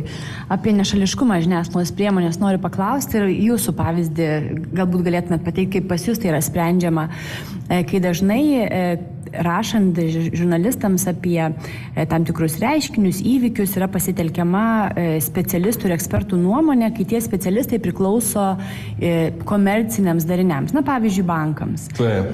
Infliacija. Prezidentais tampa, ne? Taip, infliacija, ekonominė situacija ir kviečiame komentuoti bankų atstovus, kurie yra ir ekspertai ir puikiai pateikia, komentuoja, aptaria esamus reiškinius, pateikia įžvalgas. Ir kaip žiniasklaidos priemonė, ar sprendžia tą galimą situaciją, kad ilgainiui kviečiant tų pačių bankų ar komercinių įstaigų specialistus, pati žiniasklaidos priemonė bus tapatinama arba atrodys, kad jinai reklamuoja tam tikrą komercinį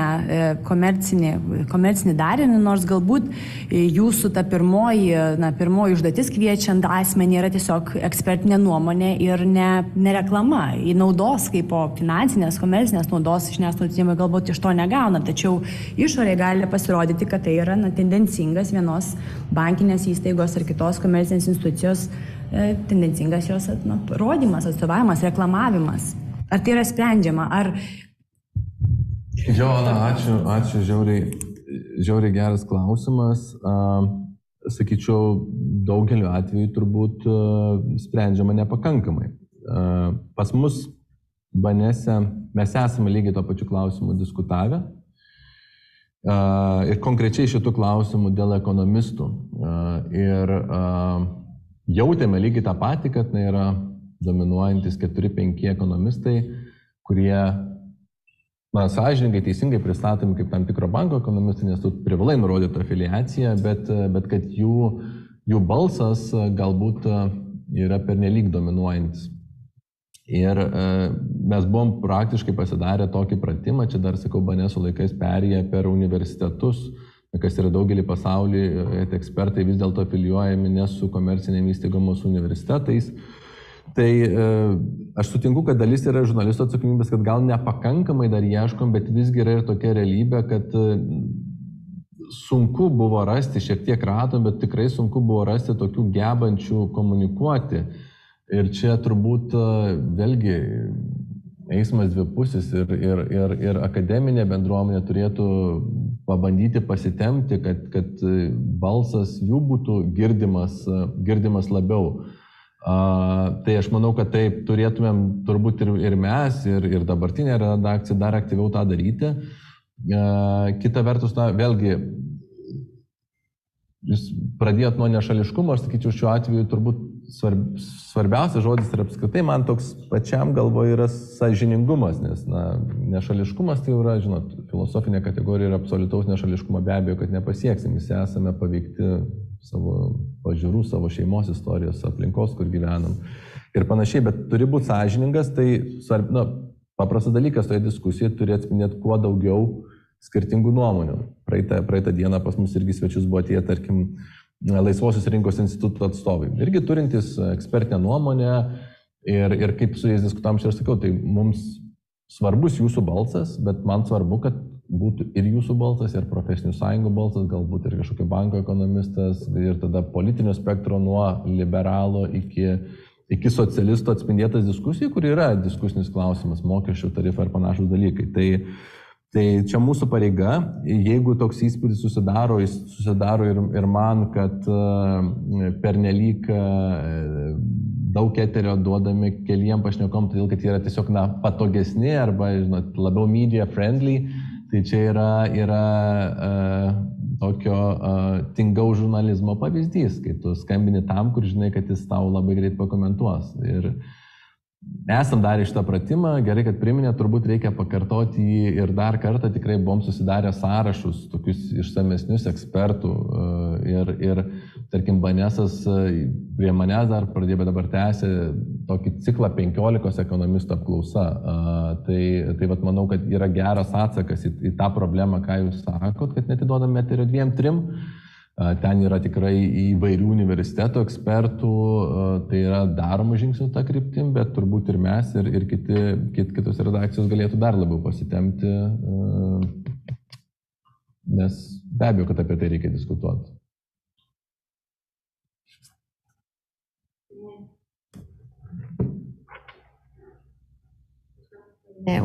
Galbūt tikiuosi, kad girdisi. Puiku, matau, kad taip. Vakaris klausia, kaip viešinti jautrius valstybei bei aktualius klausimus, tarkim apie psichologinį smurtą kariuomenėje. Jautru, nes galime diskredituoti svarbią valstybės instituciją, tačiau kalbėti apie tai reikia. Žinot, čia turbūt klausimas apie savicenzūrą ir tai yra egzistuojantis dalykas, reikia skelbti profesionaliai. Ta prasme, blogas yra žurnalistas, jeigu jisai suprasdamas, kad yra visuomeninio intereso klausimas labai aiškus, neskelbs jo vien dėl to, kad kažkas kažką pagalvos netinkamo. Tuo mes ir skiriamės nuo autoritarinių šalių, kur visą laiką pasižiūrėkit, ką šitie karo nusikaltėliai Maskvoje kalba, turim susitelkti, turim įvesti cenzūrą, nes tai yra aukštesnis tikslas. Tai atsakymas yra akivaizdus, demokratija yra stipresnė ir aišku, kad kažkokiem, trumpalaikiam galios sutelkimui autoritarinė sistema, kur žurnalistai yra cenzuruojami arba savicenzūruoja, efektyvumas trumpalaikiu metu gali būti didesnis, bet ilgalaikiai prasme, turbūt istorija ir mūsų tautos įrodžiusi, kad augti ir klestėti galim tik tai gindami laisvą žodį. Tais klausimais, kurie yra jautrus, reikia dirbti dar 3 kartus profesionaliau negu kažkokiu pramoginiu turiniu. Tai vienintelis atsakymas. Ir kokybiškas atspindėjimas, tarkim, kažkokio konkretaus psichologinio smurto kariuomeniai, viskas yra su to tvarko, jeigu tai yra pranešama profesionaliai, nes nei viena struktūra nėra tobula, o viena iš žurnalisto funkcijų yra reikalauti atskaitingumo iš įvairių valdžios šakų. Toks labai jau gal aukštom natom, bet aš to tikiu, ką sakiau. Tai. Dar turime 10 minučių ir kol kas klausimų ir rankų nematau, tai norėčiau sugrįžti šiek tiek prie paties etikos kodekso. Ir klausimas iš 2 dalių. Pirma, sakėt, jog kalbėjot kartu su redakcija, kartu diskutavot apie tam tikras, apie nuostatas. Ar buvo sunku padaryti taip, kad jos pradėtų veikti ir taptų organizacijos dalimi? Ar tai labai lengvai atėjo pas jūs? Ir tuomet antroji dalis, jeigu kalbam, pavyzdžiui, apie mažesnės regioninės ar nacionalinės žiniasklaidos priemonės, kuriuose yra vos keli darbuotojai. Suprantu, kad, pavyzdžiui, jiems gali kilti klausimas, kam mums apskritai reikėtų to etikos kodekso, gal galim tiesiog tarpusavyje susitarti. Tai vėlgi, kokia jūsų būtų nuomonė apie tai? Sunkus klausimai. Dėl antro tai nežinau. Tiesiog per mažai žinių, per mažai patirties, gal kaip veikia tos mažos redakcijos, tai turėčiau daugiau pagalvoti ir gal nebūtų mano kažkoks ekspertinis vertinimas. tai nežinau, o į pirmą, ar sunku užtikrinti, kad kodeksas būtų gyvas, tai kai įdomu, tai ir nesunku, jeigu jauti, kad tai yra svarbu, aš jaučiu, kad tai yra svarbu, tai nėra sunku. Mano planas yra toks, ar buvo toks, ar ne, kad tas kodeksas neturėtų būti turbūt peržiūrimas kas porą metų, dažniau nereikia, kas 2-3 metus tokį didelį pratimą pasidaryti, o toliau jisai turėtų veikti, kai yra sprendžiamos konkrečios situacijos. Tai bent tokio dydžio organizacijoje, kur yra 30-40 žmonių, taip buvo sudėliotas mūsų veikimas ir jisai veikia. Tai, žinot, jeigu viskas tvarkoja, tai ir nereikia ten kažkokių dirbtinai, yra ir šiaip ką veikti redakcijai, bet jeigu iškyla klausimas, tai tikrai patogu juo pasiremiant, daug lengviau juo pasiremiant spręsti, negu vėl pradėti diskusijas nuo Domo ir Ievos, arba žiūrėk, o jie daro taip, o ne kitaip. Tai yra tiesiog labai geras, patogus įrankis, nuo kurio atsispirti vertinant konkrečią situaciją. Tai nebuvo sunku, aišku, reikia tiesiog valios apskritai tą klausimą judinti, nes tu gali turėti kodeksą 10 metų ir nieks apie tai nežinos. Tai svarbu įliejant naują žmogų į redakciją, supažindinti su kodeksu, turbūt rašytinai supažindinti, sukurti vėlgi sistemą apie tai ir tada kas keletą metų plačiau apie tai padiskutuoti ir toliau spręs konkrečias situacijas. Aš tai vieną turiu tokį net neklausimą, o šiaip pareklamuoti noriu, kad žurnalistikos centras šiaip renka ekspertų sąrašus ir dalinasi su redakcijomis, tai kas žurnalistai klausosi ir nuotoliniu būdu ir čia, tai parašykit, mes duosime tą sąrašą, nuolat mes jį atnaujiname, su juo dirbame ir dabar su 30 mokslininkų apmokome jūs mokslo komunikacijos, tai jeigu reikėtų, vienas dalykas, o dabar dar grįžtant prie etikos kodekso, norėčiau dabar jau ir klausimą užduoti. Kaip suvaldyti freelancerius, nes redakcija, jinai turi, redakcija yra redakcija, kur yra samdomi žurnalistai ir yra dalis žmonių ir tikrai nelabai jų ir mažai taip yra, kurie ir vertimus daro, kai kurie tiesiog siūlo straipsnius publikuoti. Kaip juos įtraukti, ar apskritai dedat jūs pastangų įtraukiant tuos freelancerius į etikos diskusiją arba jiem, nežinau, kažkokie etikos reikalavimai keliami? Jo, irgi geras klausimas. Tai iš praktinės patirties apskritai nesame apie tai diskutavę, nes, kaip minėjau, etikos kodeksą aš esu, kaip sakant, jį aktyviai taikęs BNS, 15 minučių mes nespėjom. Šiaip gera tema padiskutuoti, bet aš manau, kad visgi pirmiausia etikos kodeksas yra taikomas darbuotojams. Bent pas mus visgi yra absoliuti, tai tie, kas nuolat dirba, tai yra darbuotojai, mes ten tų visokių sutarčių neturime, yra tiesiog išorės autoriai, ar komentatoriai, ar retkarčiais rašantis.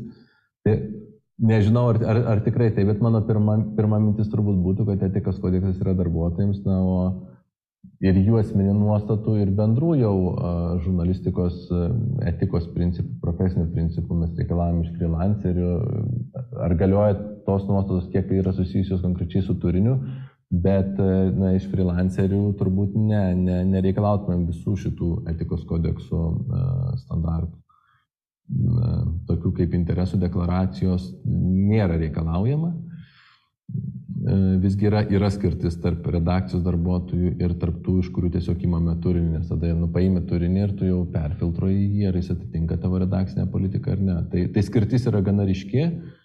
Ar reikėtų aktyviau įtraukti, nežinau, kol kas reikėtų daugiau pagalvoti, kai sugalvosiu, pasakysiu.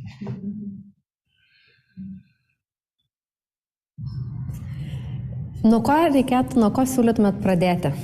Kokie turėtų būti pirmi žingsniai? Pirmi žingsniai tai įsivardinti, ar to reikia. Tiesiog, kodėl mes tai darom, kad nedaryti vardan darimo, kaip ir kiekvienam veiksme, nes tai resursų reikalaujantis dalykas kiekvienoje organizacijai, išsikelt kokio tikslo mes norime pasiekti. Jeigu tikslas yra aiškus, tada praktiškai turbūt įsivertinti gerąją patirtį ir jau ją remiantis judėti pirmin. Taip, man ekspromtu irgi dėl iš to klausimų jūsų, ar to reikia įsivertinti.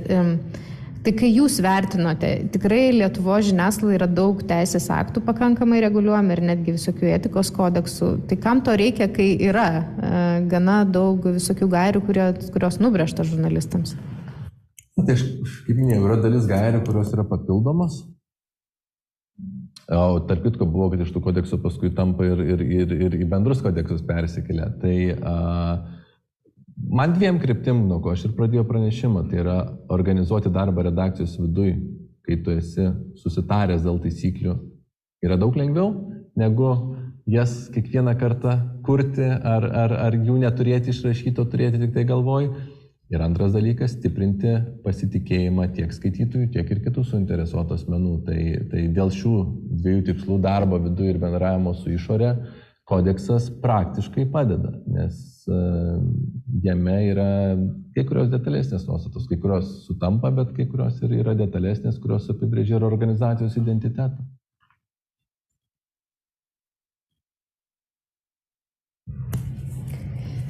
Suprantu, kad klausimų kaip ir nebeturime. Ačiū labai Vaidotai už pristatymą ir už tokius išsamius atsakymus į klausimus. Nuo dabar turėsime 24 minučių pertrauką ir susitikime 12:50.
But no, it's fine.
Sveiki visi sugrįžę. Pakeisiu kalbą ir tęsiu angliškai. So, hi everyone, welcome back.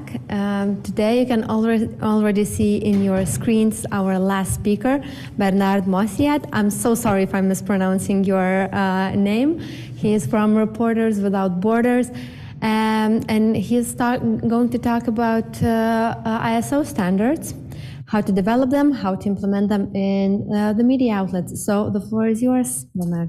Thank you so much, and hi again everyone here, hi everyone online as well. Very happy to be for the first time here in Lithuania myself from a personal capacity, but also for Journalism Trust Initiative, what I'm going to present to you today. So whoever you are, journalist, student, publisher, editor-in-chief, heads of news or so, you know, there was a very good segue by my predecessor in this second speech here today into what I'm going to say. Journalism Trust Initiative is for a little bit everyone. It is meant to be, it's a mechanism that is meant to be used by news organizations and to be recognized or seen as the benchmark for everyone else around us. But just a few words on Reporters Without Borders first. You know this NGO, headquartered in Paris, with offices in Brazil, in Germany, in Taiwan, in Africa, in many other places, and correspondents practically everywhere in the world. So we operate as a very big network, and we provide assistance, financial, legal, logistical assistance to journalists in distress, journalists in exile, especially since the conflict in Ukraine. We name and shame anyone who wants to harm freedom of press or make our work become more and more difficult. We do a lot of advocacy. We issue recommendations. We meet and sit with politicians. We make them accountable for what's not going well in their countries and make specific statements or recommendations in this regard. And we also work in other, that's where what you will not know Reporters Without Borders for, we also work for other conditions, other mechanisms via which freedom of press, independent journalism, and plural media would be in better conditions or would have more guarantees. And this is Journalism Trust Initiative. This is an ISO standard. ISO standards have been invented when the world globalized, because one company in one country A wanted to do business with another company in country B, but they needed some common, playground or understanding. How do you supply these products? How did you come up with these services? What are the processes in place that you have put to come up with this quality, etc.? You need to trust your partner, and one independent way to trust someone, if you want to rest on something else than just your own judgment, right? Then you need international agreed upon standards, right? And ISO standards are here for that precisely. See them as well as the opposite of a law. A law will dictate exactly how you have to do your job. An ISO standard, it's a benchmark. So if you want to invest as much as you possibly can to align as much as possible with the standards and all the criteria of the standard, then you will be seen as the best in class, right? Then probably people want to do business with you. Or if you're a news organization, maybe people want to read you because they have this official independent benchmark that says, right, well, this media outlet has a code of ethics, the discussion we just had, all the mechanisms in place to make everybody accountable in the newsroom. They operate in a transparent way, and blah, blah, blah. And if you want to go into more details, then you see more of what's happening within the newsroom, or actually how the things are produced. This is Journalism Trust Initiative. I go to a lot of conferences. I always, everybody, even you, you would say, I trust this media outlet, they're good, right? I trust this journalist. I worked with that person before. We produced a documentary, or we worked on some investigation or so. I know how she works. I trust her, and so on. That's your own judgment, right? What's the official, or international or external, benchmark that you can rest on to say, this is officially, somebody that not just me, everyone should trust, right? Because they have demonstrated how they work. So I think with just this, we can wrap up, and I see your heads nodding and so on. And the other, for ISO standards as well, we wanted to, when we thought of this mechanism, right? We thought, okay, there are, code of ethics. There are press councils in some countries that, have a real authority on the members they have. There's the, European Broadcasters Union. If you're a member of them, you're accountable, right, to whatever their principles and so on are. And if not, then they will send someone to review this. There are existing processes in place. What we wanted to add here, it's just this complementary level of verification, of verifiability of this. See this as just like, a shopping list. You have a code of ethics? Yes, no. You have house styles. Do you allow your audiences to distinguish editorial content from sponsored content? Yes or no? Do you have correction mechanisms? Yes, no? Is there a place where people can place complaints or send comments or ask a question or something? Yes or no? That's yes, no questions all the time. We're not saying this is a code of ethics that you should implement, blah, blah. No, no, no. You have things in place. We are just checking, you are checking yourself actually, if you have everything in place. That's what it is. And ISO standards are strong and resilient. It has taken a year and a half to 140 experts from all over the world. We gathered them from Japan, from Korea, from the US, from Argentina, Brazil, Europe, African countries, and so on. They all had to work on these criteria, unanimously agree upon this. We invited as well the European authority that comes and checks, okay, these guys are respecting the process, the way an ISO standard is produced, right? And at the end of this, they said, all right, you guys were compliant with all the steps throughout the entire process during this year and a half. What you came up with is an ISO standard. We will officially publish this. So this is how we came up with this. If you want to review this, then it needs the unanimous consensus of all the participants that want to review this, and we will make a call for as many people from everywhere in the world to come and participate. So no one can really trump an ISO standard. It's very difficult to trump this. So that's the solidity of this system as well that we were looking at. So far, just a little bit of the process, right? If there's an ISO standard, it's not sexy, right? This is a normative document, it's 60 pages, you don't want to read this and so on. So we RSF, made life of the news organizations easier by coming up with a platform. It's jti-app.com. You just subscribe as a news outlet and start the questionnaire. All the criteria, we've transformed all of them into questions. The questions I just mentioned. The goal is, of course, to answer a maximum of yes, of course. It's not an obligation. You can be like 85% good, and that's already enough, right? If you're 100% good, well, congratulations, you are the leading example in your country. The more you answer yes, the more you will see in a little box that opens. Do you disclose who your owners are? Yes. And then this box opens. Do you want to disclose more information? Perhaps who they are? And then you would type in their names and then where they're based, or if they are from another company, if it's, shareholders, etc. What are your sources? Do you disclose your sources of revenues? Yes.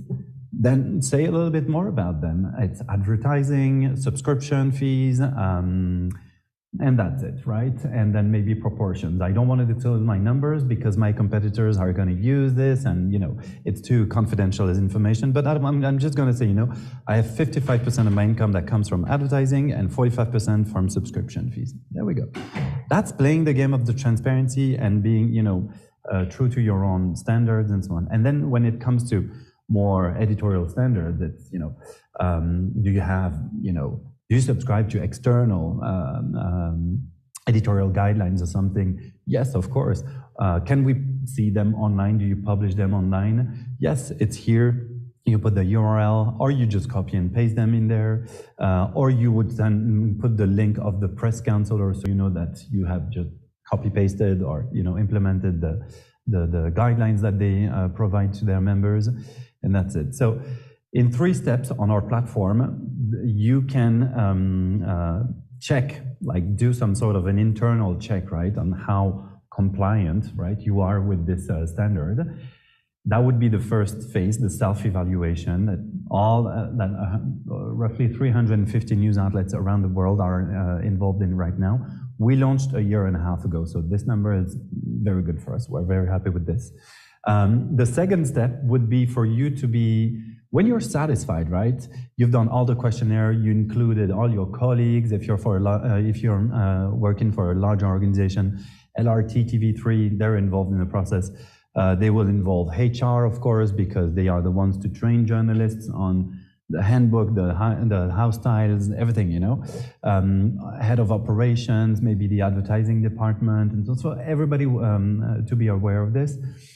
When they decide that they're satisfied with the answers they provided in the whole thing, you would publicly disclose this. This is playing the second step in this, not a game, in this mechanism, right? Of showing who you are. Show us, you know, exactly how transparent you operate and what editorial processes you have in place, right? So that's the step where you would publish these results in the form of a transparency report.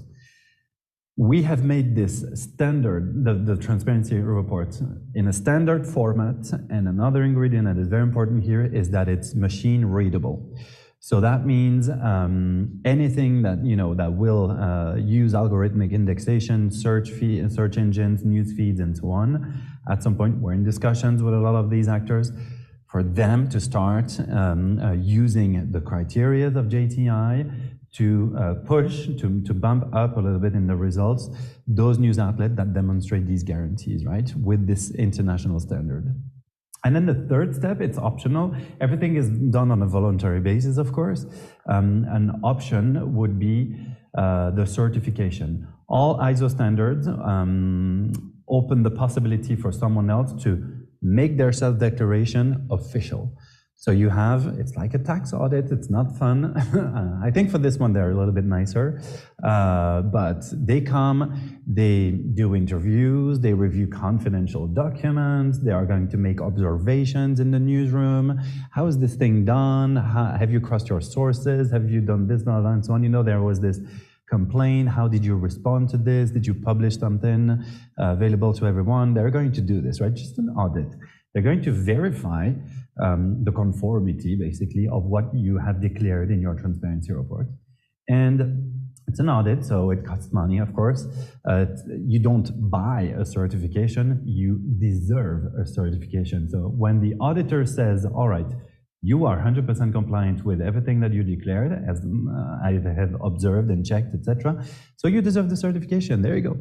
And here you go. You have an official, I don't want to say stamp, it's a little bit of a stamp, but you have an official recognition of the quality of your operations, right?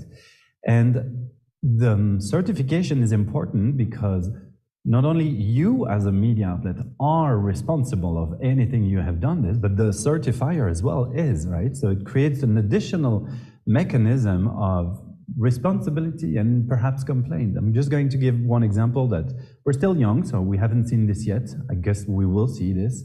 Imagine a news outlet makes mistakes, and I, as a consumer, citizen or so, I place a complaint, nothing happens, and it's been a month. I'm going to contact the auditor. Auditor, hey, I've been in touch with them because they made this big mistake, and this is becoming misleading information now, so it's escalating and so on. Could you, honor your responsibilities? The auditor has the obligation to conduct an additional audit to themselves investigate with the news outlet what happened. You said you were correcting your mistakes and so on, and it's not happening. So this is a fake declaration then. And as an auditor, I'm the owner of the certificate, so I'm liable of this, right? It's not just a PR, or reputation risk or something. This is something legal, right? So the auditor has to do this, and then so they will do this with the media outlet. Two scenarios: the media outlet reacts and demands and does what needs to be done, of course. The other scenario, the media outlet doesn't react, and then the auditor will have to sanction the media outlet in the worst case to remove the certification. So that's the authority of this system. And so far we have 13 media outlets that have been audited. It's costly, so of course it's the larger ones that have done this, but we're working towards growing the auditors and certification markets to make it more affordable. And there are more and more international or national organizations that provide grants for media outlets that want to go through JTI and get certified. This is, currently we are quite advanced there with a number of countries in Africa, in Turkey and in the Balkans. and I'm pretty sure that we will see this happening very soon in the rest of Europe. So I guess this is, just an ugly pie chart, but this is not up to date. It was 2 weeks ago that we've done this, but this is just to give you an idea of where it is currently being used. It's everywhere in the world. Before launching officially, we have done a pilot phase with a few news outlets from everywhere in the world, and now via partnerships, via new organizations, development organizations, via organizations like the Lithuanian Journalism Center, which this is sending you your next steps. We have some that have taken over JTI, organize workshops, hands-on workshops with their own network, and like spend an afternoon, lock the doors. All right, we're doing this online on the platform. You set up your account, we do this, and we learn everyone together from all the questions we answer. There are questions that are more difficult, there are some that are very easy to answer. So with all these partnerships, we're progressing more and more and more, and next year I think we are really going to go very fast, or much faster than we've been so far. Sorry.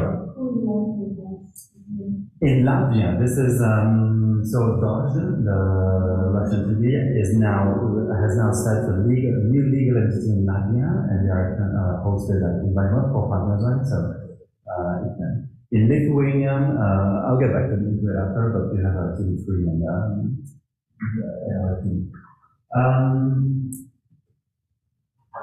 I'm going to talk about the benefits of the JTI. So in principle, it's good, but you may be wondering, okay, so I do JTI, and tomorrow everybody's going to pay for a subscription with my media outlet, or,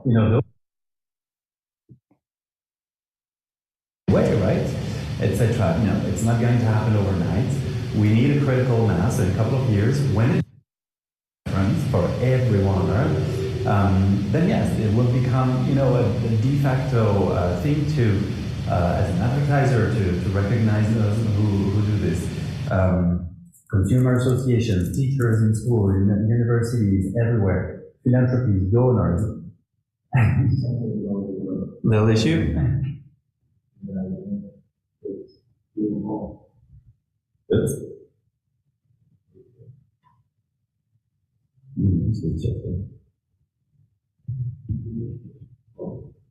Is it good?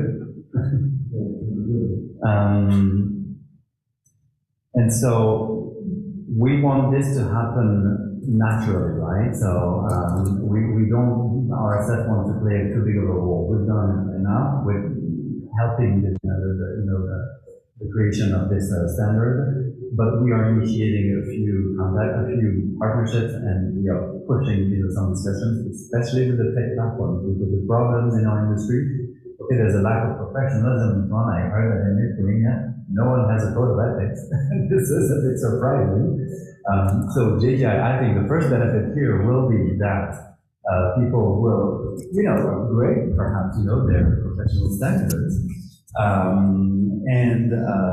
But the additional benefits will be, ultimately, we want Google and Facebook and so on to index into all our content, thanks to our criteria, with the database that we are going to build and grow, and that will be paired with their indexation machine or something, So we have advanced discussions with Microsoft, that's in the US. They're going to work on a grant-making program as well.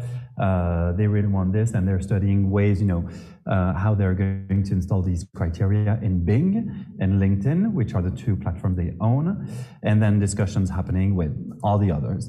I'm very transparent, I'm not gonna lie. It's difficult. Eventually it will happen. It will also happen via co-regulatory mechanisms, right? Because we are included as a business practice in the Digital Single Act, in the Code of Practice of DSA, so that's at EU level. In the US as well, we're going to be included in some pieces of legislation.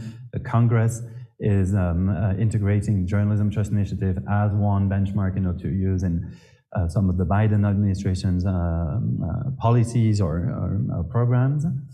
The others were in touch with advertisers. Ads for News, that was an initiative launched by Internews originally, and that is taken over by the Group M's, Omnicom, and so on, the big digital advertising firms. You know, they work with the biggest brands on earth to distribute their advertising across online platforms in general, and then news outlets. So we're talking about hundreds of billions of dollars, 95% of which is used on just platforms anywhere, and then the 5% of which on news outlets that are online. So goal here would be to keep the 5%, keep it growing, and to make sure that in this 5% that all the brands, and these guys are with us already, and that all the brands start becoming conscious about where their money is sent, right? So let's make them recognize us and our work. And then, is that it? No, yeah, it's here. Yeah, media development organizations that we receive a lot of help from. CFE, this is France's the development agency, where in all the French-speaking African countries right now, they are organizing rounds of workshops as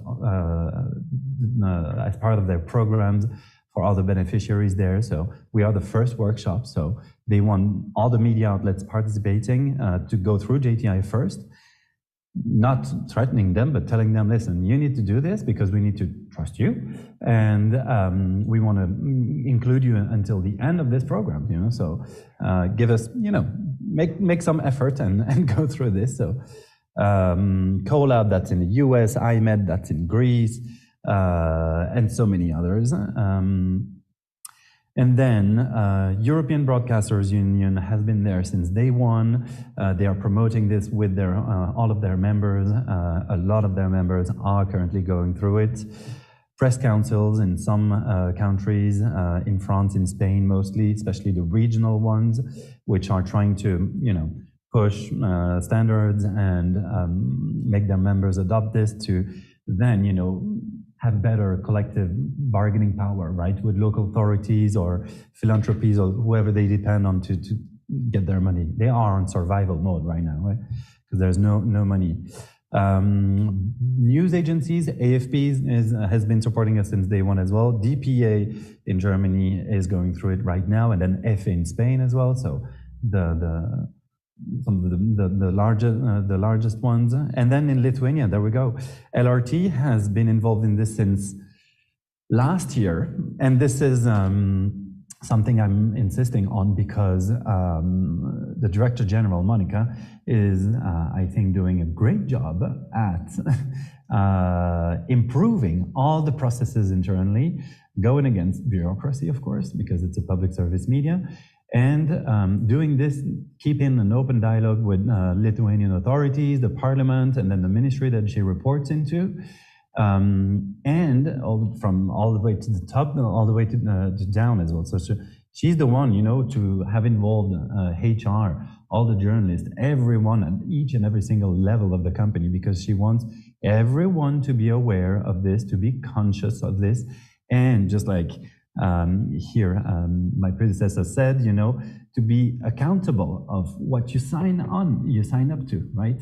This is the handbook of the company. There's a code of ethics. There are editorial guidelines, house style, terminology, etc., and so on. If you join the company, sign this thing to make sure that you have read, understood, and that you're going to apply this in your daily job. This is what's currently happening. And she has been involved in this since last year.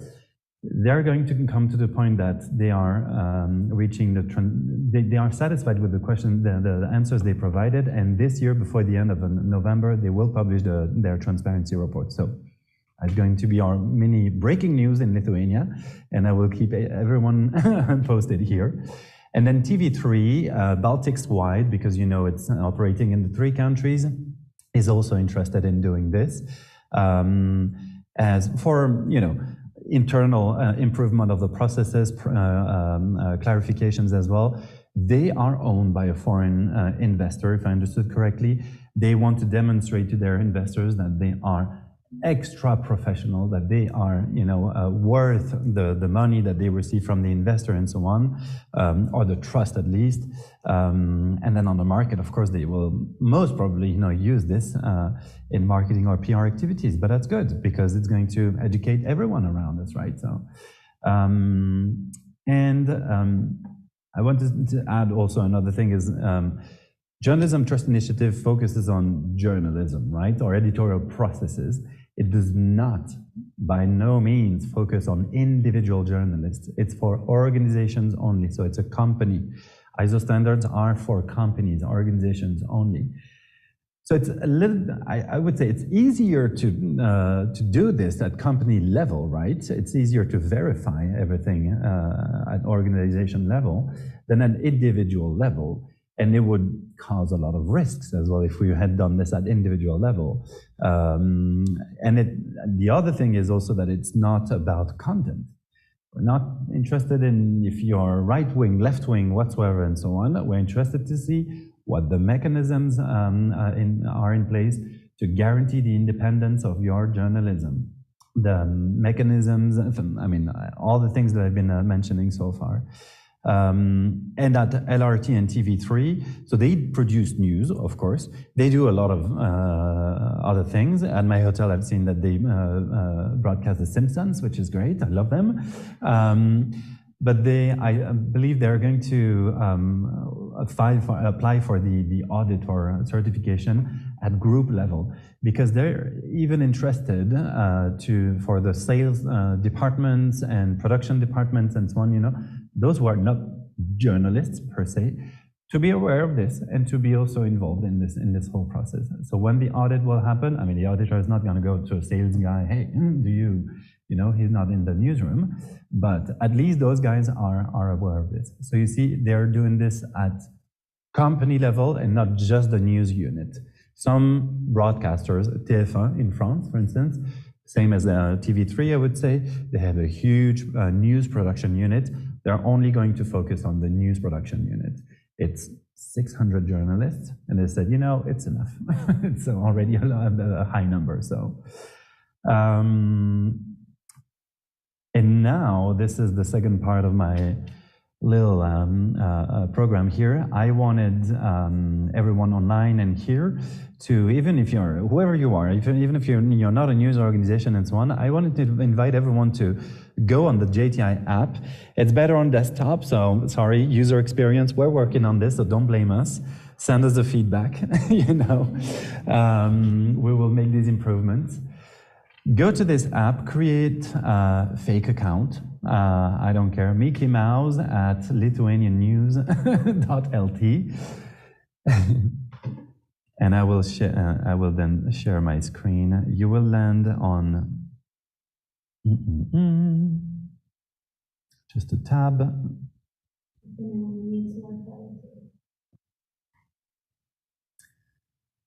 So, do we see my screen? No. You're sharing, yeah. Can you put my screen? No, that's fine. I'm sharing already. Okay, you need to. Very good. So if you land on this page, and here I'm just going to explain to you, there are different accounts that you can create. You will create today the media outlet account. When you're satisfied with the answers provided, you're going to link your account to a legal entity account, because sometimes a legal entity owns different media outlets. With smaller media outlets, of course, it's always like, it's the same, right? And LRT, that's the same as well. LRT, it's a media outlet, but it's also the legal entity. But anyways, it's for us a way to add a little verification level, right? So legal entity, don't bother. Certifier, of course, you're not a certifier, an auditor. And then group, this would be Lithuanian Journalism Center, for instance, European Broadcasters Union, International Fact-Checking Network, all these groups that you subscribe to, that you're a member of, and that have, in a way or another, conditions of access, right? If you tell me that you produce ethical journalism, or so, you know, you are entitled to be part of my group, and so Gina will be able to associate, to link your group, her group account to your media outlet account. It's like LinkedIn or Facebook, right? You become friends, except that you accept and review whoever wants to be friends with you here. So once you're signed up, so you receive a confirmation email, click on this, and then you get in there. You'll need to fill out some information. I'll share my other tab. Stop sharing this one. I'll share another one. Whoops. That's creating some good kaleidoscopic effect. Here we go. You will land on this page. Just fill out oh no, you've done this, right? By subscribing. Let's go directly to the workspace. On your workspace, what do you see? You see these little boxes here, the stage. Where am I in the JTI process? In self-assessment, public disclosure, if I have posted my transparency report, or external audit, if you wanted to do this. Progress, I'm 100%. So this is just internal. We've done this just to put a little bit of pressure on each and everyone to make sure that you go through the whole process and go as far as you possibly can. It will never, ever show externally. We're not doing a ranking. We're not doing scoring whatsoever. This is purely internal, right? And then here, this little box. When you're done, ready to publish, then you will have these things happening. Let's go further down and see what the questionnaire is about. It's in 2 sections. First one, identity and transparency. This is where you're going to be asked basic requirements on the media outlet's identity. These in gray undertone are going to be filled in automatically by the legal entity account, right? This is just information from them when you're associated with them. But then here downstairs, you have description of the media outlet. What are the brand names that you that you control? Well, I have TV3 Lithuania. I have TV3 Estonia, etc., etc., etc. Right? So that's what you need to do. Distribution channels and URLs. Do you publish on any URLs? Yes, of course. What is this? You put the URL. This, you see, this is how it works, right? I click no, this box closes. I click yes. Oh, okay. On what URL do you publish this? And so on and so forth. So this is, it's simple. It's very straightforward as kind of questionnaire, but I'm going to show you where I get most of the feedbacks. And I love the fact that, sorry, I'm exaggerating, of course, but like no one supposedly has codes of conduct and so on, Of course, when you're a journalist, you want to work with that other journalist and that other journalist. Let's do this media outlet and we're going to cover local politics or something, or cultural life or something, And there you go. You start writing and great, that's amazing, blah, blah, and so on. What do we exactly do? Yeah, we just do this kind of politics or something, right? But no one ever really codifies this. So where people stumble upon most of the time, that's on the editorial mission. The best example, I'm not going to laugh about them, but they published an article about this. That's Winnipeg Free Press in Canada. It took them 3 months to answer this question. Why? They've been there for more than 100 years, right?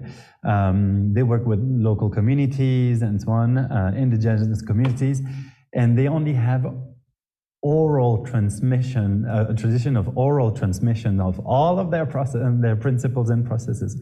They never codified anything. So just for the editorial mission, they called retired journalists, veteran journalists, and so, hey, if we write this, is this correct? This is, like from the birth of Winnipeg Free Press, is this what really? Yeah, okay, cool. It took them 3 months to do this thing, and to then come up with their editorial mission statement. So yes, we have one. Where is it published? Blah blah blah. Or do you want to copy paste the statement here and so on? So that's my most frequently asked question. How do we do this? We've never done this. There are specific clauses for public service media, type of ownership, community media, non-for-profit media, privately held media, public service, of course, and so on, owner's identity, management and its location. I'm heard most of the time, this is in the standard as well, some newsrooms do not want to disclose their office's address for security reasons in some countries or for X or any other reasons. there is a specific way to, you can also not disclose this, but you have to justify why you do not disclose this, for security reasons or, editorial contact details, and then revenue sources, data collection, what do you do with that, and so on. The second section, this is where all the fun happens, professionalism and accountability in the newsroom. So accountability for journalistic principles, right? Do you have a code of ethics or a set of guidelines and so on? And that's a great question in this to ask today. Gina, yes? Yeah, regarding that code of ethics, there is this general code of ethics that is, that is compulsory to every media organization. Does it qualify? It qualifies as well, but most of the time, that's not true, but a lot of times you would have to subscribe to that one because it's like the standard one, the minimal one that you need. And when you do it at full length, you would add your own specific standards, right? And guidelines and so on. So it would come on top of these. And if you mandatorily subscribe to this, just put the URL of where it is posted with the the national regulator or so, and then your additional ones, then you would be, are they made available publicly and so on, maybe on a web page or so. The web page is here, and you have additional information that you can publish here. And sometimes some would post like a long list of paragraphs and some of their principles. So yes, and this system encourages you to do this, of course. So yeah, these here, editorial independence.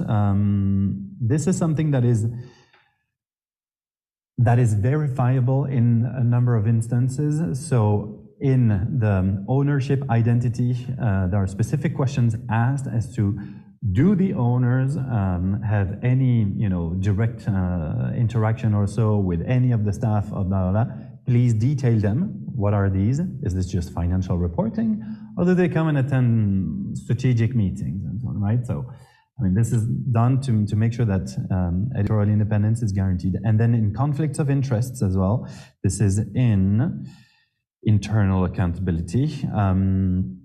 You are asked which potential conflicts of interest you have listed or foreseen, and you are asked to detail them there. And so an obvious one would be for one of the shareholders or owners also, to interfere with the newsroom. And you see, it goes from purely editorial principles, accuracy, user-generated content or provided by the general public, responsibility of the sources, to training, more HR-related issues, of course. So if there are ongoing, training programs or recycling of some skills, etc. So that truly should involve everyone in the news organization and not just the management, of course. The more would answer all of your questions, the merrier, because there would be a better understanding of what the JTI is, what your company is doing.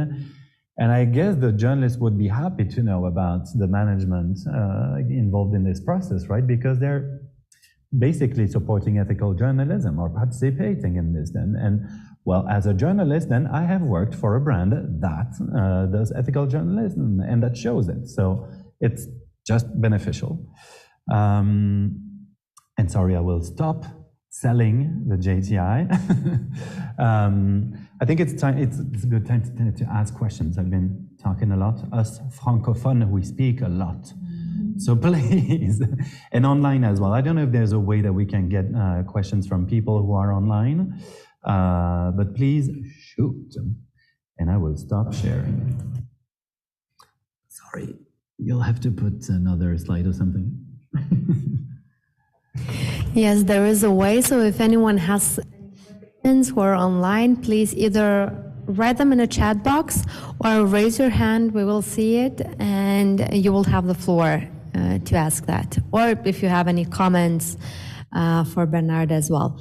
I'm turning to our audience here. Do any of you have any questions? Yes. Thank you. A very interesting product. I think it was easy to sell this when it's really interesting and valuable. I wonder, do you have mechanisms to ensure that the media outlets that are submitting all this information are submitting them in, not just blank papers, but actual mission statements? If they get outdated, somebody from GTI contacts them and say, well, you submitted your mission statement, but it's now outdated, you have to upload new. Is there on your side somebody checking this? And then, one is a paper mission, another one is the mission that you live in and exercise every day. So is there a way to actually observe how the media outlet is following the mission statement? I'm just talking about one, but there are various papers and documents that you're asking the companies to submit. So this bridge between the actual and paperwork, actual mission and the paper mission are you following this? Now, my second question is, how do big media outlets, New York Times, Washington Post, that I suppose already have extensive accountability, professionalism, documentation internally and openly publicizing them, how are they reacting to the standard like this? Are they willing to join? Are they willing to contribute to the ideas that you've already developed and publicize the GTI further? So you asked 3 questions. No worries, totally fine. So in terms of our role, RSF, we are not going to make any intervention. We have put there this tool. What our role is going to be, we are the governors, we want to be the guardians of this standard and of the database that we have online, right? So we do this. When media outlets does their self-declaration, we're not going to review all the transparency reports of the world. Hell no. This is why I showed you the group accounts, because we want the group accounts to be also to play the game as well in this system. And at transparency report level, there's no legal value. So it will be the case that maybe some outlets will want to fool the public with a self-declaration that is fake and blah, blah, blah, and so on. We don't have the capacity, and we will never have the capacity to review all of them. We will react, though, based on complaints or somebody that spots this and tells and reports to us directly what's going on. We will do our investigation, of course, and we will put that in place. But if the Lithuanian Journalism Center goes on there, or the authority that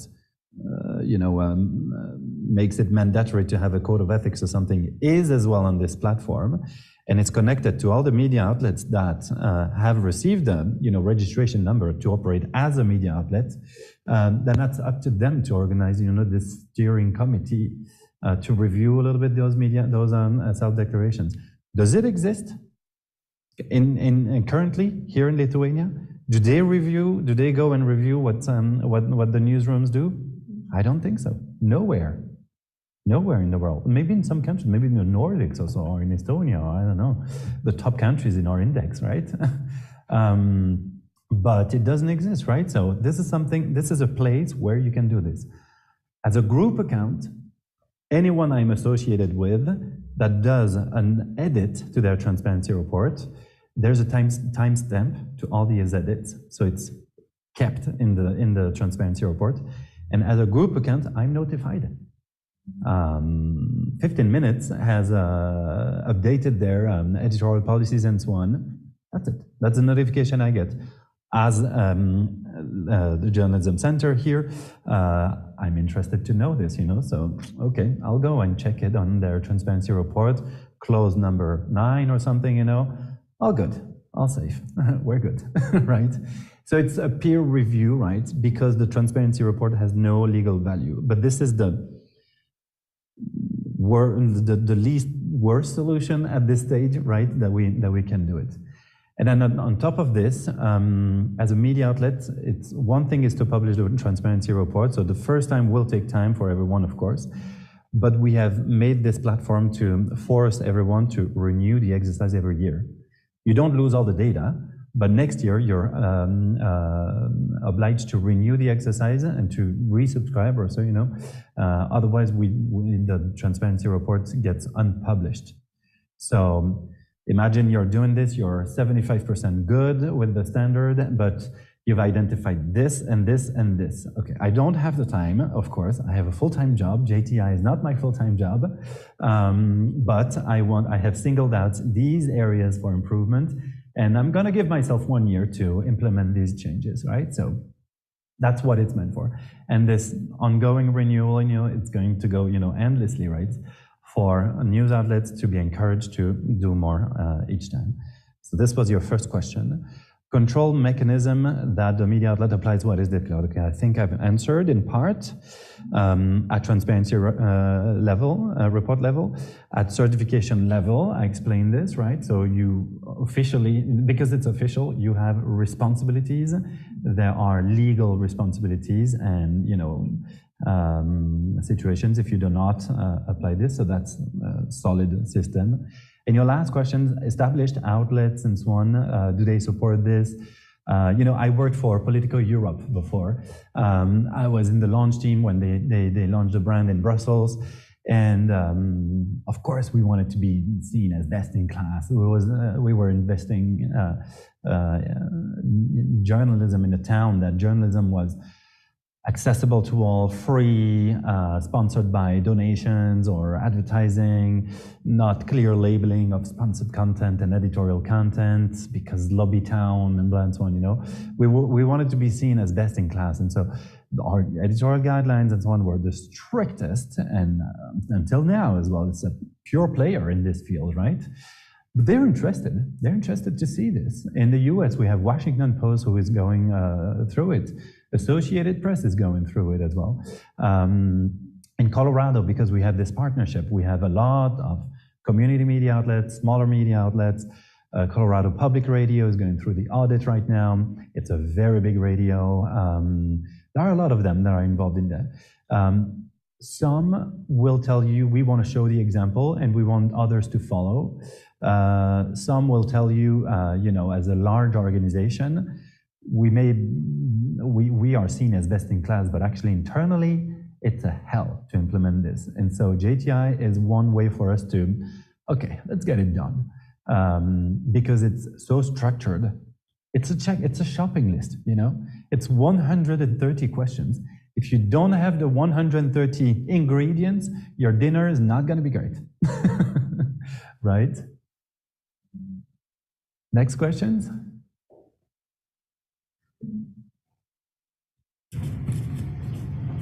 So how big should be the organization to have those 130 ingredients, actually?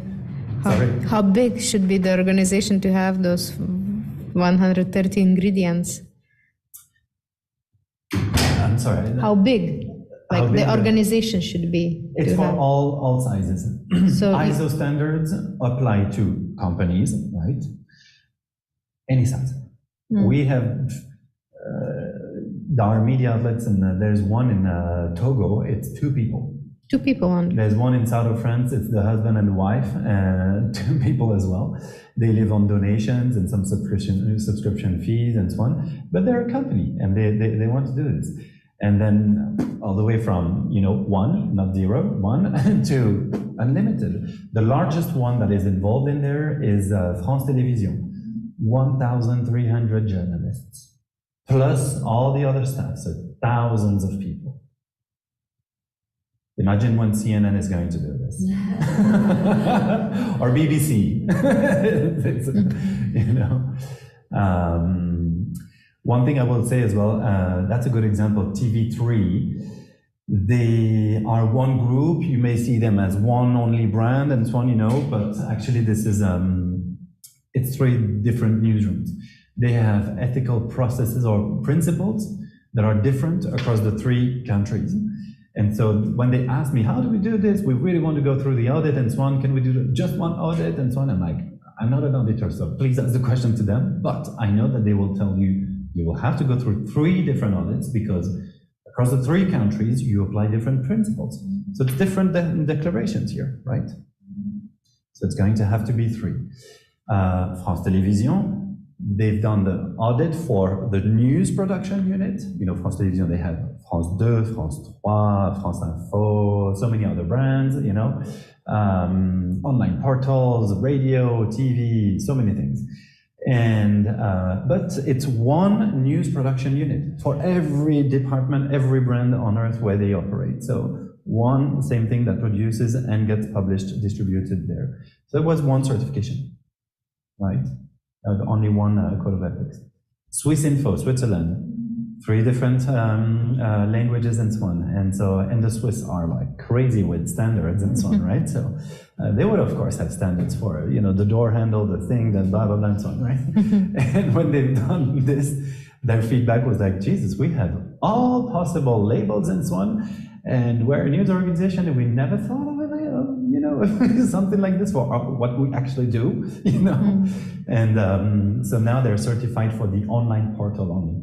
They're going in 2023. They're going to go for the 3 different languages or channels. Yeah. How long does it take to go through certification? I have no answer to this. I was in Greece last week presenting at a conference JTI just has done right now, together with the first ever news outlet that has adopted the JTI. It's called Inside Story. Investigative outlets that has 5 people, works with a lot of correspondents and other existing newsrooms when they organize these coalitions or, you know, consortia of investigative journalists. When they told me they were interested, they need this. Greek is such a particular situation as a market, of course. They said, I told them, but great, thank you. See, that's the same example as Washington Post or something. They would be seen, oh yeah, of course, they are so professional and transparent and so on. They will, I told them, you will not learn anything from this process, but thank you for supporting us. We need this, right? And you know, it took them 4 months. They are to be seen as pure players. Why it took them 4 months? Same feedback as with most of the newsrooms that shared the feedback. We know what we do. We know what we want our correspondents or freelancers to do, right? We never really codified this. Never. We've never carved this in stone, right? So, and their feedback was they had heated discussions because on very detailed principles and so on, they were like, okay, we need to agree now, right? And they felt now that they are more resilient because anything that happens, you know, to each of them or the news organization or something, at least it's written somewhere now, you know, they can, there's one document that centralizes everything. And then what they will be doing as well is, that was my question too, 15 minutes before, they will write, they would put part of what the JTI has, you know, into a handbook when they work with freelancers, because it's, as I said, you know, it's different. You don't want to judge an individual person, right? You don't want to say, this is a trustworthy journalist, blah, blah, blah. But they want them to co-sign this handbook or something, you know, when they contract them to work on an investigative piece and so on. When you produce this, when you do your journalism and so on, you will apply all of these principles because these are our principles.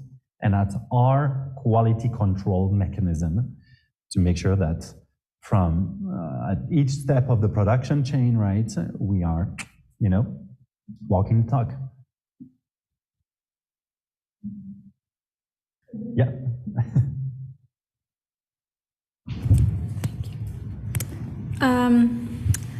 I was wondering, did you have any cases of fraud or lack of transparency where the JTI refused to issue the certificate, like last minute?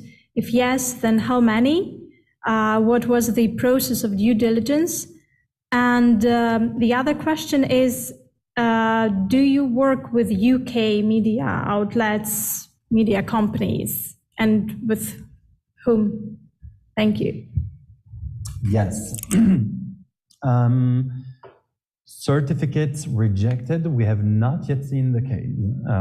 13 media outlets that are certified now, they are quite established and professional. So France Télévisions, Swiss Info, CBC Radio Canada, smaller one, Exit News in Albania, one in Niger, in Africa, there's one in Argentina and so on. No, it doesn't get rejected, but when the audit happens, because the tasks are it's the audit tasks, right? But when the auditor identifies areas where, this is not, I'm not giving you a certification because you didn't give me enough information, the auditor sends a report back to the news organization. They have, I think it's 1 month or 2 months or so to adjust, and then for the auditor to then come back and then redo everything again until they get a certification. It's not a collaborative process, of course not, but you don't get rejected, right? It doesn't mean that the audit is canceled and you cannot apply for an audit anymore. No, the process is still ongoing, but you're sent back to the whiteboard and to do this again. Now, that's the example I gave, right? So any fraudulent use of a certification or misleading use or so, or anything that the media outlet does not act upon, right? Then the auditor has this obligation, worldwide obligation that's the standard with ISO and ISO standards to act upon this. If the auditor, imagine that the auditor is corrupt or so, and does not react to something, then we escalate this to the International Federation of Accreditation Bodies. These are the bosses of the it's very technical as a term, right? So I'm an auditor, certifier, that's the same thing. For me to be able to do the JTI audit, I need to go to my national accreditation body. There's one in Lithuania, I don't know the name, but for me to take exams and do the tests, do interviews, blah, blah, blah, etc. It's like a very formal procedure. It's a contest or something, right? Then you become accredited to do the auditor.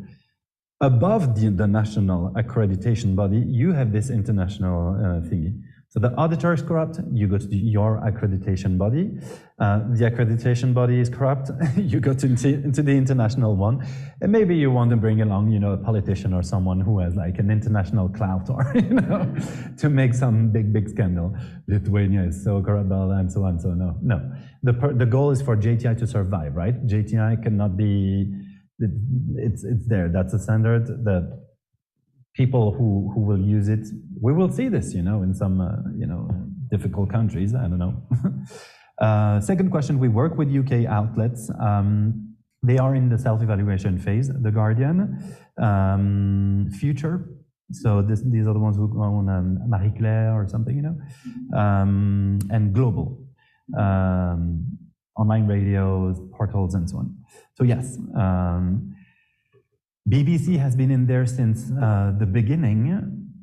It's complex with BBC because you actually have dozens, I don't know, maybe you have over 100 legal entities.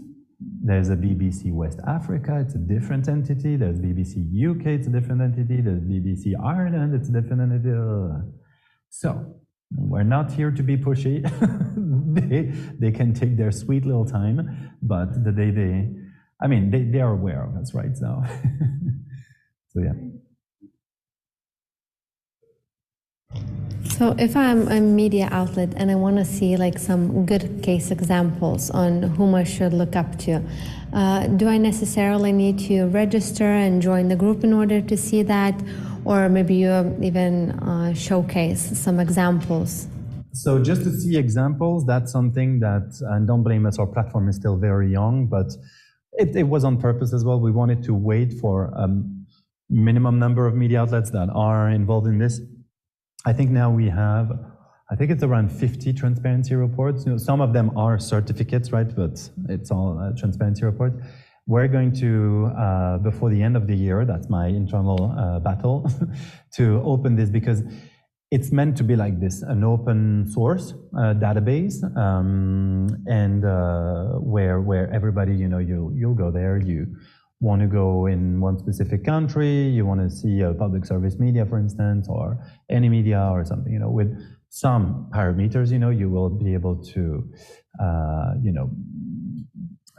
filter out your results. It will happen soon. Yeah, you will see this. Otherwise, I will, in follow-up, share with you, Gina, the list of all of these. Sorry, that's going to be a long list, right? That's going to be another shopping list.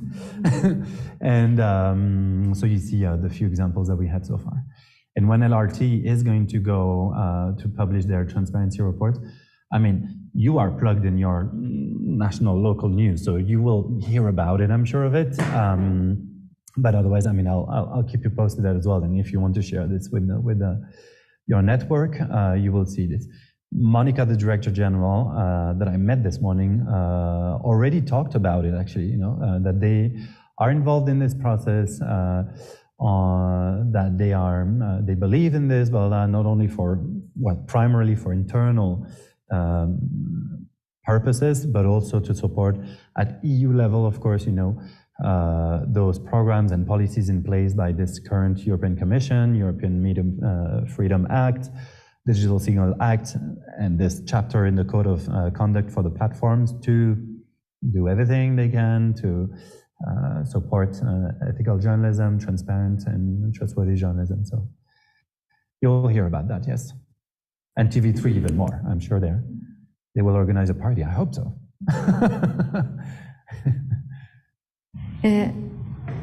Can I just, one very quick question, and I will give a microphone to Gina. Is there a must-do list? What I have in mind is 130 might sound scary, and for example, if I don't want like 100% in a hypothetical situation, if 60 is enough, is there like questions that are like absolute must-dos that I need to have and others are like optional? Yes.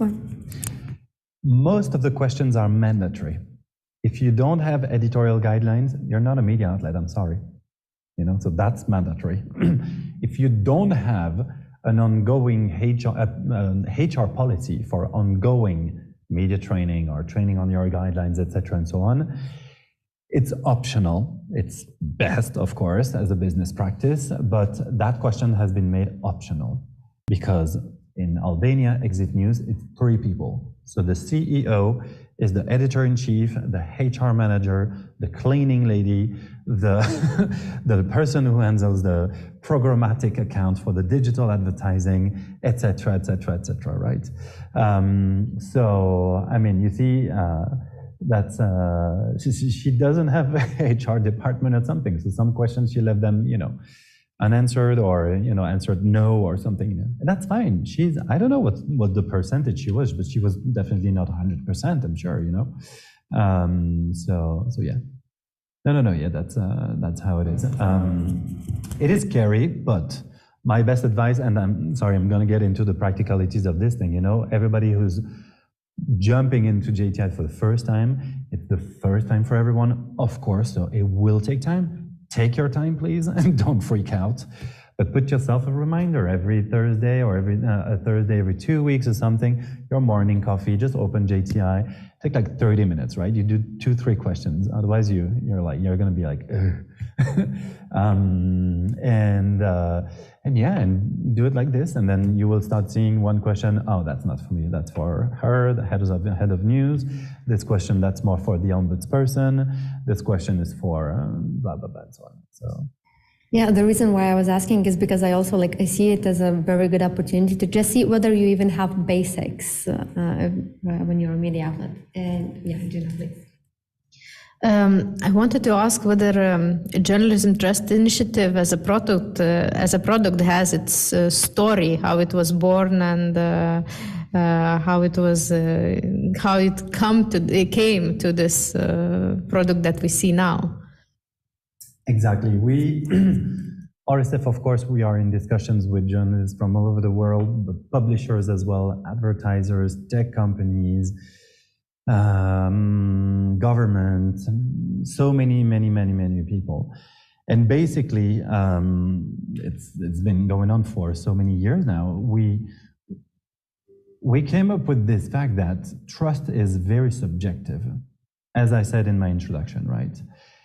And we were forcing ourselves to think of, okay, so how do we really, make it independently verifiable or something that you can say with all confidence, right, that you trust this thing or this is a trustworthy news organization. There was no mechanism doing this, right? What we've seen was and I'm not going to mention them, but fact-checking, labeling, scoring applications and stuff like these. You've seen some of them, online. They come post-mortem, right? When the misleading information happened, when the fake article or the badly reported article happened, etc., etc. We're like, okay, there must be a way before that, right? So how do we do this? And with discussions and discussions and discussions, that's how we understood that it's actually easy to do it at news organization level because it's a set of principles that applies to people, to how they do their job and the processes in place executed by people and not individual journalists. And we thought as well, and in another way, the other way we thought of it as well was that we always say the journalism and news and journalists and so on suffer from a lack of trust and so on. We need to go beyond this now, and we need to say, okay, we don't suffer from a lack of trust. It's, yes, okay, but we suffer from decreasing revenues, decreasing visibility on online platforms, because it has been invented to support the total opposite. Propaganda, fake news, blah, blah, you name it, right? We need the advertisers and brands and so on to be conscious about where they put their money. We need the general population to start, it's like you jump on a plane, unless you're a hypochondriac, so but you jump on a plane, you take a plane because you know that quality controls were implemented each and every single step of the way. The plane has been built for it to be safe, to take off and land in one place without accident, right? It has been done like this. We need this for journalism. We need this for journalism as well. Pushing the good ones that produce journalism with all due, quality and processes in place, and give them this competitive edge, right? They need to have this additional, tool or weapon or something, to defend themselves a little bit better and to be heard better, right? And to then reap all the benefits, as we've listed here. And at internal level, right? This is simply a way to up the professional standards of a news organization. That's how we came up with this. And then I don't think it was us directly or so, but we heard about standards and then official benchmarks and blah, blah, blah and so on. And then this idea came with the ISO standards, all the ideas mixing and so on, and then ISO standards came as a natural choice because they are there to remove barriers to enter a market. They are there to make a market more competitive, fluid, the transactions that happen on the market, fluid and so on. And Lithuania is a good country. Maybe as a journalist, you earn enough money, you can make a living out of it. It is not the case in Greece. It is not the case in Argentina. It is not the case in so many other countries. In those countries, your parents, if you tell them, I want to become a journalist, they're going to tell you first, get a real job first, right? Become a banker, a lawyer, or something, make money. If you want to do journalism, in your spare time. This should not happen. Why does this happen? Because it's not attractive to set up a news organization. It's not going to be a company that you're going to make money. I'm not saying profit tons of money, blah, blah, but a living out of, right? Should not happen. ISO standards are here to redefine the basis, the market conditions and blah, blah, and so on. And if all of these, and I'm sure I'm forgetting some actors, you are digital media, you need a good CMS, a good server, you're a newspaper, you need a good printer, you need good distribution channels, at the airport, train stations, and so on. If all of them as well are involved in this and recognize this as the standard, then my newspaper is going to be first one in the bookshelves and so on. I'm gonna get the best deals with that CMS provider, with the server. I'll find them more easily. Philanthropies will start waking up to this thing and unlock, some funding for the certifications and so on. The European Commission or other bodies, for non-for-profit or newsrooms that operate on grants or so, will more easily navigate. CFE, that's the one I mentioned. They run projects in war zones as well. When they land there, because they are a news media development organization. When you're there and you're there for the first time, you need to identify very quickly who is going to be your source, right? Who's going to be the journalist that I want to work with? Who's going to be the news agency and so on, in a war zone? Good luck with that, right? If the good ones, I'm sorry to say this like this, if the compliant ones are have gone through JTI, we're making it, JTI is making life easier of so many other people around it, you see? So it's really redefining at the basis what the principles are. If you buy all the ingredients of the 130 thing on your shopping list, you are in the conditions to produce ethical journalism and not propaganda, not biased or non-independent journalism and so on. So we preempt all the rest. It's one building block, right? Well, not the ultimate solution, but it's like one very comprehensive building block, I think. So. Thank you. Very broad answer to the point. And thank you for having me here. I think we're good, right? I don't know if there was more time or... Good? Thank you very much. If no one has any questions, yeah, I will jump for a short time. Maybe Dina, you want to join me? So thank you, Bernard, for joining us today. And I'm switching back to Lithuanian. Tai ačiū visiems, kurie prisijungėte tiek gyvai, tiek online. Tikiuosi, kad tie, kurie klausėte, radote kažką savo naudingo. Ir jeigu galvojate apie tai, kaip įdiegti etikos kodeksą ar kaip įsidiegti teisės standartus, radot atsakymus iš tos klausimus ir bus aiškiau, nuo ką galite pradėti.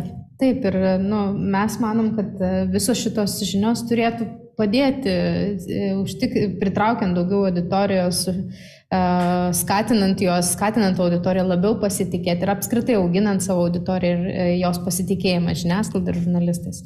Tai va, tai taip pat prisidedu prie padėkų visiems, kurie kūrė šitą renginį ir taip pat mūsų žurnalistų pusryčių rėmėjams. Be jų paramos ir žurnalistų pusryčių iniciatyvai šito renginio nebūtų buvę. Tai va, tai geros visiems likusioms dienos ir iki kitų susitikimų. Iki susitikimo.